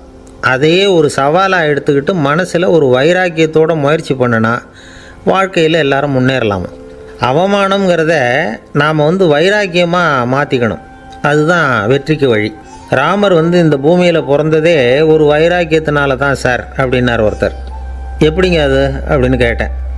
அவர் சொன்னார், தசரதருக்கு ராமர் குழந்தையாக பிறக்கணும், அப்போ தான் இங்கே இருக்கிற கஷ்டங்கள்லாம் நீங்கும் அப்படின்னு சர்வ லோகமும் எதிர்பார்த்துக்கிட்டு இருக்குது. ஆனால் அவர் எப்போ பிறப்பார் அப்படின்னு யாருக்கும் தெரியல. அந்த காரியம் சீக்கிரம் நடக்கணுமே, அதுக்கு என்ன பண்ணுறது? நாரதர் வந்தார் ஒரு நாள் தசரதரை தேடி. தசரதா, உனக்கு ஒரு செய்தி தெரியுமான்னு ஆரம்பித்தார். அவர் எப்பவும் இப்படித்தானே ஆரம்பிக்கிறது வழக்கம். என்ன விஷயம்னு கேட்டார் தசரதர். தசரதா, நீ அடிக்கடி உன்னோட தேரில் ஏறிக்கிட்டு தேவலோகத்துக்கு போகிற, அங்கே போகிற வர்ற எல்லாம் பண்ணிகிட்ருக்க, எல்லாம் சரி. தேவலோகத்துலேயும் உன்னை நல்லபடியாக தான் வரவேற்கிறாங்க. தேவேந்திரன் உன்னை பிரியமாக அழைச்சிட்டு போய் தன்னுடைய அரியாசனத்திலேயே தனக்கு பக்கத்திலேயே உட்கார வைக்கிறான். நீயும் சந்தோஷமாக உட்காந்து பேசிவிட்டு வந்துடுற. ஆனால் நீ இங்கே வந்ததுக்கு அப்புறம் அங்கே என்ன நடக்குது தெரியுமா உனக்கு அப்படின்னாரான் நாரதர். என்ன நடக்குது எனக்கு ஒன்றும் தெரியலையே அப்படின்னாரான் தசரதர். நாரதர்கிட்ட கிட்டத்தில் கேட்டிருக்கார், கொஞ்சம் சொல்லுங்கள் என்னது அப்படின்னு. அவர் நெருங்கி வந்தாரான் நாரதரும். மெதுவாக அவர் காதோட காதாக சொன்னாராம். அதாவது நம்ம பாஷையில் சொல்லப்போனால் பற்ற வைக்கிறார். நீ அங்கே தேவேந்திரங்கிட்ட உட்காந்து பேசிவிட்டு வந்த பிறகு நீ அங்கே உட்காந்துருந்த அரியாசனத்தை தண்ணி ஊற்றி கழுவி சுத்தப்படுத்துகிறாங்க. நீ என்ன அந்த அளவுக்கு சுத்தம் இல்லாத ஆளா, தினம் குளிக்காமையாக இருக்கிற அப்படின்னாராம். தசரதருக்கு இது ரொம்ப அவமானமாக போயிட்டுது. அப்படியே செய்கிறாங்க அப்படின்னாராம். ஆமாம், நீ வேணும்னா நான் சொல்கிறது உண்மையா இல்லையா அப்படின்னு சோதனை பண்ணி பார்த்துக்கோ அப்படின்னாரான் நாரதர். உடனே தசரதர் இதுக்காகவே புறப்பட்டு தேவலோகம் போனார். அங்கே வழக்கம் போலவே இவரை கூப்பிட்டு உட்கார வச்சு பேசிக்கிட்டு இருந்தான் தேவேந்திரன். கொஞ்ச நேரம் பேசிக்கிட்டு இருந்துட்டு சரி நான் கிளம்புறேன்னு புறப்பட்டார். சரி, அவனும் வாசல் வரைக்கும் வழி அனுப்பி வச்சுட்டு உள்ளே போயிட்டான். தசரதர் வெளியில் கொஞ்சம் நேரம் மறைஞ்சி இருந்துட்டு மெதுவாக உள்ளே எட்டி பார்த்தார் என்ன நடக்குதுன்னு. நாரதர் சொன்னது உண்மைதான். தசரதர் உட்காந்துருந்த ஆசனத்தை அங்கே 2 தேவர்கள் கழுவி சுத்தப்படுத்திக்கிட்டு இருக்கிறாங்க. தசரதரால் இதை தாங்கிக்க முடியல. அவருக்கு ரொம்ப அவமானமாக போச்சு. நேராக கிடுகிடுன்னு தேவேந்திரங்கிட்டே போனார். நான் உட்காந்துருந்த இருக்கையே சுத்தம் பண்ணுறியே, நான் என்ன அந்த அளவுக்கு பாவியா அப்படின்னு கேட்டார். ரொம்ப கோபமாக கேட்டார். தசரதரே, மனுஷனுக்கு 3 கடன்கள் உண்டு. தேவ கடன், ரிஷி கடன், பித்ரு கடன். இதை தீர்க்காதவன் பாவியாகிறான். இதில் மகனை பெறுவதால் தான் பித்திருக்கடன் தீரும். உனக்கு மகன் கிடையாது, அதனால் நீ பாவி ஆகிற. பாவி உட்கார்ந்துருந்த இடம்ங்கிறதுனால அதை சுத்தம் செய்ய வேண்டியது எங்கள் கடமை அப்படின்னு நானும் தேவேந்திரன். இந்த இடத்துல தசரதருக்கு ஏற்பட்ட அவமானம் ஒரு வைராக்கியமாக மாறிச்சு. தேவேந்திரனே கேட்டுக்கோ, ஒரு மகனை பெற்ற பிறகு தான் இந்த சபையில் மறுபடியும் அடி எடுத்து வைப்பேன் அப்படின்னு சொல்லிவிட்டு போயிட்டாராம். போய் புத்திர காமேஷ்டி யாகம் பண்ணார், புத்திரர்கள் பிறந்தார்கள். இந்த கதையில் உள்ள கருத்து என்னென்னா, தேவேந்திரன் தசரதரை அப்படி அவமானப்படுத்தலைன்னா அவருக்கு இப்படி ஒரு வைராக்கியம் பிறந்திருக்குமா? யோசித்து பார்க்கணும். நமக்கு ஏற்படுகிற சில அவமானங்களையும் வைராக்கியமாக மாற்றிக்குவோம். அப்படி மாற்றிக்கிட்டோம்னா வாழ்க்கையில் முன்னேறலாம். நம்ம ஆளுங்க சில பேர் அவமானத்தை வைராக்கியமாக மாற்றிக்கிறது எப்படி தெரியுமா? நம்மக்கிட்ட ஒரு பையன் சொன்னான், எங்கள் அப்பா என்னை எல்லாருக்கும் முன்னாடி வச்சு திட்டிவிட்டார், பொறுப்பு இல்லாமல் ஊர் சுற்றுறேன்னு சொல்லி அவமானப்படுத்தி விட்டார். இனிமேல் நீ என் முகத்திலேயே முழிக்காதரா போடான்னு வேறு சொல்லிவிட்டார். எனக்கு ரோஷம் வந்துட்டுது. அந்த அவமானத்தை வைராக்கியமாக மாற்றிக்கிட்டேன்.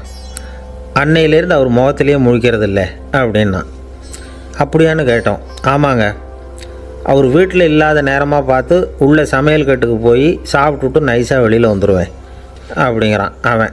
ஜவஹர்லால் நேரு பிரதமராக இருந்த சமயம் அவர் ஒரு தடவை சென்னைக்கு வந்திருக்கிறார். இங்கே சில முக்கிய நிகழ்ச்சிகளில் கலந்துக்கிறதுக்காக வந்திருந்தார். ஆளுநர் மாளிகையில் ஒரு நாள் ராத்திரி தங்கி மறுநாள் புதுடெல்லி புறப்படுறதாக ஏற்பாடு. நிகழ்ச்சியிலெல்லாம் முடிச்சுக்கிட்டு ஆளுநர் மாளிகையில் தங்கியிருக்கிறார். அன்றைக்கு இரவு படிக்கிறதுக்கு ஒரு முக்கியமான புத்தகம் அவருக்கு தேவைப்பட்டது. அந்த சமயத்தில் உலக அளவில் ஒரு முக்கியமான பொருளாதாரம் சம்பந்தமான ஒரு புத்தகம் வெளியாகி இருக்கிற விஷயம் அவருக்கு தெரியும். அந்த புத்தகம் மெட்ராஸுக்கு வந்திருக்குமா, அது இங்கே கிடைக்குமா அப்படின்னு விசாரிச்சிருக்கிறார் நேருஜி.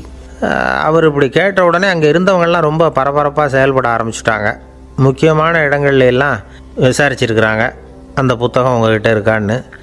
சென்னையில் உள்ள கன்னிமாரா நூல் நிலையத்துக்கு எப்படியும் அந்த புத்தகம் வந்திருக்கணும் அப்படின்னு ஒரு நம்பிக்கை. அங்கே விசாரித்தாங்க. அந்த புத்தகம் 2 நாளைக்கு முன்னாடி தான் அங்கே வந்திருக்குது அப்படிங்கிற விஷயம் தெரிஞ்சுது. உடனே எல்லோரும் அங்கே ஓடினாங்க. அவங்களுக்கு இன்னொரு சந்தேகம், புத்தகம் வந்திருக்கு சரி, அது இந்த சமயத்தில் வேறு யாரும் படிக்கிறதுக்கு எடுத்துகிட்டு போயிருக்கக்கூடாதே அப்படிங்கிற சந்தேகம் இருந்தாலும் மனசுக்குள்ளே ஒரு தைரியம். இப்படி ஒரு புத்தகம் வெளிவந்திருக்கிற விஷயமே நேருஜி சொல்லி தான் நமக்கே தெரியும். அதுவும் இல்லாமல் உலக பொருளாதாரம் சம்பந்தமான ஏதோ ஒரு புத்தகம் அது. அதை போய் இந்த நேரத்தில் அவ்வளவு ஆர்வமாக யார் எடுத்துகிட்டு போயிட போகிறாங்க அப்படிங்கிற தைரியம். இந்த தைரியத்தோடு அந்த நூல் நிலையத்துக்கு ஓடினாங்க. புத்தகத்தை தேடினா அது கிடைக்கல, யாரோ எடுத்துகிட்டு போயிருக்கிறாங்க. நேருவுக்கு மட்டுமே தெரிஞ்சிருந்த அந்த புத்தகம் பற்றின விஷயம் சென்னையில் வேற ஒருத்தருக்கும் தெரிஞ்சிருக்குது. உடனே எல்லாரும் பரபரப்பாக அந்த அதுக்குன்னு இருக்கிற ரிஜிஸ்டர் இருக்குல்ல, பதிவேடு, அதை புரட்டி பார்க்குறாங்க யார் எடுத்துகிட்டு போகிறாங்கன்னு தெரிஞ்சுக்கிறதுக்காக. எடுத்துகிட்டு போனவங்க அதில் கையெழுத்து போட்டிருப்பாங்கல்ல, அதை பார்த்து யாருன்னு தெரிஞ்சுக்கலாம் அப்படிங்கிறதுக்காக தான் அதை புரட்டுறாங்க. அதோ அந்த புத்தகத்தோட பேர் பக்கத்தில் அதை எடுத்துக்கிட்டு போனவங்க கையெழுத்து உத்து பார்க்குறாங்க எல்லாரும். அதில் போட்டிருக்குது பேர் CN அண்ணாதுரை அப்படின்னு எழுதியிருந்தது. அவர் தான் பேரறிஞர் அண்ணா. நேரு படிக்க விரும்பின ஒரு புத்தகத்தை அதே நேரம் படிக்க விரும்பின இன்னொரு தலைவர் இவர். படிக்கிறதுல அவருக்கு இருந்த ஆர்வத்தை நாம் தெரிஞ்சுக்கணும்னா அதுக்கு எவ்வளவோ சம்பவங்கள் இருக்குது. கடைசி காலத்தில் அவர் அடையாறு மருத்துவமனையில் படுத்திருக்கிறார். அவருக்கு ஒரு முக்கியமான அறுவை சிகிச்சை செய்ய வேண்டியிருக்குது அவசரமாக. அமெரிக்காவிலேருந்து டாக்டர் மில்லர் வந்திருக்கிறார். அவர்கிட்ட கேட்குறார், டாக்டர் நாளைக்கே அறுவை சிகிச்சை செய்ய போகிறீங்களா அப்படின்னு. ஆமாங்கிறார் டாக்டர் மில்லர். நாளைக்கு மறுநாள் செஞ்சுக்கிறேனே அப்படின்னாரான் அண்ணா. ஏன் ஏதாவது நாள் பார்க்குறீங்களான்னு கேட்டிருக்கார். இல்லை, ஒரு புத்தகத்தை படிச்சுக்கிட்டு இருக்கிறேன், அதை நாளைக்குள்ளே முடிச்சிருவேன், அதுக்கப்புறம் நான் இறந்தாலும் கவலை இல்லை அப்படின்னாரான் இவர். அவர் தான் அறிஞர் அண்ணா. சங்ககால நூல்கள்லேருந்து சமீபத்தில் வந்த நூல்கள் வரைக்கும் எல்லாம் அவர் படிச்சிருக்கிறார். ஒரு திருமண விழாவில் அவர் பேசும்பொழுது சொன்ன விஷயம் இது. சங்க காலத்தில் காதலியை மணக்க விரும்புகிறவனுக்கு அவனுடைய தந்தை வீர சோதனைகள்லாம் வைப்பார். போய் புலிப்பல் கொண்டுக்கிட்டு வா, அப்போ தான் என் பொண்ணை கொடுப்பேன் அப்படின்னு சொல்லுவார். காதலன் உடனே காட்டுக்கு போவான், ஒரு புலியை கொன்று அதனுடைய பல்லை கொண்டுக்கிட்டு வருவான். அதை வீர பதக்கத்தில் பதிச்சு அவனுக்கு மாமனார் சூட்டுவார் கல்யாண சமயத்தில். இப்போலாம் காதலன் கிட்ட அப்படி சொல்ல முடியாது. இப்போலாம் காதலன் கிட்ட காட்டுக்கு போய் புலிப்பல் கொண்டுக்கிட்டு வான்னு யாராவது சொன்னால் புலி தான் மாப்பிள்ளையாக வந்து சேரும் அப்படின்னார். ஒரு கடைக்கு போனேன், 5 ரூபா பணத்தை எடுத்து கொடுத்தேன். ஒரு தினசரி பத்திரிகையை கேட்டேன். அவர் உடனே அங்கே அடுக்கி வச்சுருந்த பத்திரிகையில் ஒன்று எடுத்து என் கையில் கொடுத்தார். வாங்கிக்கிட்டேன். மீதி பணத்தை எடுத்தார். அதையும் என் கையில் கொடுக்கணும்ல, கொடுக்கல. எதிரில் இருந்த பலகையில் வச்சு எடுத்துக்க சொன்னார். எப்பவும் அவர் அப்படி தான் பண்ணுவார். நானும் எடுத்துக்கிட்டு வந்துடுவேன். இவர் ஏன் இப்படி பண்ணுறாருங்கிறது எனக்கு ரொம்ப நாளாக ஒரு சந்தேகம். ஒரு நாள் அவர்கிட்டயே இதை கேட்டுவிட்டேன். ஏங்க, நீங்கள் உங்கள் கடைக்கு வந்து பொருள்கள் வாங்குறவங்களுக்கு நீங்கள் பாக்கி சில்லறையை கொடுக்குறப்போ பலகையில் வச்சு விட்றீங்க, கையில் கொடுக்க மாட்டேங்கிறீங்களே, ஏன் அப்படின்னு கேட்டேன். காசை கையில் கொடுத்தா நம்மக்கிட்ட இருக்கிற லட்சுமி போயிடுவா சார் அப்படின்னார். அதாவது பணம் செலவாயிடும் அப்படின்னு அர்த்தமா. இன்னொரு நண்பர், அவர் ஒரு நாள் வழக்கத்துக்கு மாறாக ரொம்ப சோகமாக உட்காந்துருக்கிறார். ஏங்க என்னாச்சு, ஏன் இப்படி கப்பலே கவிழ்ந்தது மாதிரி உட்காந்துருக்குறீங்க அப்படின்னு கேட்டேன். கப்பலே கவிழ்ந்திருந்தா கூட நான் இப்படி கவலைப்பட மாட்டேன் சார், வேறு ஒன்று நடந்து போச்சுன்னார். என்னன்னு கேட்டேன். என் உச்சந்தலையில் பல்லி ஒன்று விழுந்துட்டுதுன்னார். அதுக்காகவா இப்படி அப்படின்னு ஆச்சரியப்பட்டேன். ஆமாங்க, பல்லி உச்சந்தலையில் விழுந்தால் பலன் என்னன்னு பஞ்சாங்கத்தில் பார்த்தேன், மரணம்னு போட்டிருக்கு அப்படின்னு சொல்லிவிட்டு அவர் தொடர்ந்து கவலைப்பட ஆரம்பிச்சிட்டார். இப்படியும் ஒருத்தர், என் கூட வேலை பார்க்குற ஒருத்தர் எப்படி தெரியுமா, தினமும் வலது காலை வச்சு தான் ஆஃபீஸுக்கு உள்ளே நுழைவார். என்னைக்காவது தவறுதலாக இடது காலை வச்சு உள்ளே வந்துட்டார்னா அன்னைக்கு பூரா மனசு சங்கடப்படுவார். எந்த வேலையும் சரியாக ஓடாது. கேரம் போர்டு ஆடுற ஒருத்தர் எப்போ ஆட உட்காந்தாலும் ஸ்ட்ரைக்கரை கை தவறி கீழே விழுற மாதிரி பண்ணி அதுக்கப்புறம் அதை எடுத்துக்கிட்டு ஆட உட்காருவார். ஏன்னா எப்போது ஒரு தடவை நிஜமாகவே அது வந்து கை தவறி கீழே விழுந்திருக்குது. அன்னைக்கு பிரமாதமாக ஜெயிச்சுட்டார். உடனே ஒரு முடிவுக்கு வந்துட்டார், கை தவறுனா லாபம் அப்படின்னு. அதுக்கப்புறம் அதையே பழக்கமாக்கிக்கிட்டார். பூனை குறுக்க போனால் சகனம் சரியில்லைன்னு நினைக்கிறவங்க உண்டு. ஆனால் ஒருத்தர் எப்படி தெரியுமா, அவர் வெளியில் கிளம்புற சமயம் பக்கத்து வீட்டு ரேடியோவில் மியாவ் மியாவ் பூனை குட்டின்னு பாட்டு சத்தம் கேட்டால் கூட போதும், சகனம் சரியில்லைன்னு பிரயாணத்தை கேன்சல் பண்ணிவிடுவார். இப்போ இவ்வளவு எதுக்கு சொல்கிறோம்னா, அளவுக்கு மீறின சகுன நம்பிக்கைகள் இருக்குது பாருங்கள், இதோட பயமும் சேர்ந்துக்கிட்டதுன்னு வச்சுக்கோங்க, இது ஒருத்தருடைய மனநிலையை பாதிச்சிடும். இது வந்து உளவியல் நிபுணர்கள் சொல்கிற கருத்து. வாழ்க்கையே தடுமாற வச்சிரும். பாதுகாப்பு இல்லாத உணர்வு, ஒரு விதமான டிப்ரெஷன் மனநிலை, இதெல்லாம் தான் இதுக்கு காரணமாக அமையலாம். சில பேர் காய்கறி நறுக்க கத்தியை கையில் எடுத்தால் கூட நேரம் சரியாக இருக்கா அப்படின்னு பார்த்துட்டு தான் வேலையை ஆரம்பிக்கிறது வழக்கம். அறிவு தான் மனசுக்கு வாத்தியாராக இருக்கணும். அப்போ தான் வாழ்க்கை வந்து நிம்மதியாக இருக்கும். அறிவு வந்து மனசு சொல்கிறபடியெல்லாம் கேட்க ஆரம்பிச்சுட்டுதுன்னா இடைஞ்சல் தான். ஒருத்தருக்கு 7ஆம் நம்பர் தான் ராசியான நம்பரான். 7ஆம் தேதி தான் எந்த காரியத்தையும் ஆரம்பிப்பாராம். 7 எழுத்து வர்றது மாதிரி பேரை மாற்றி வச்சுக்கிட்டார். 7 மணிக்கு தான் தினமும் எழுந்திருப்பார். 7ஆம் நம்பர் வீட்டில் தான் குடியிருக்கார். கல்யாணம் கூட 7ஆம் தேதி தான் பண்ணிக்கிட்டார். அவர் ஒரு நாள் குதிரை பந்தயத்துக்கு போனாராம். குதிரையோட பேரையெல்லாம் பார்த்தார். ஒரு குதிரையோட பேர் 7 எழுத்தில் அமைஞ்சிருந்தது. 7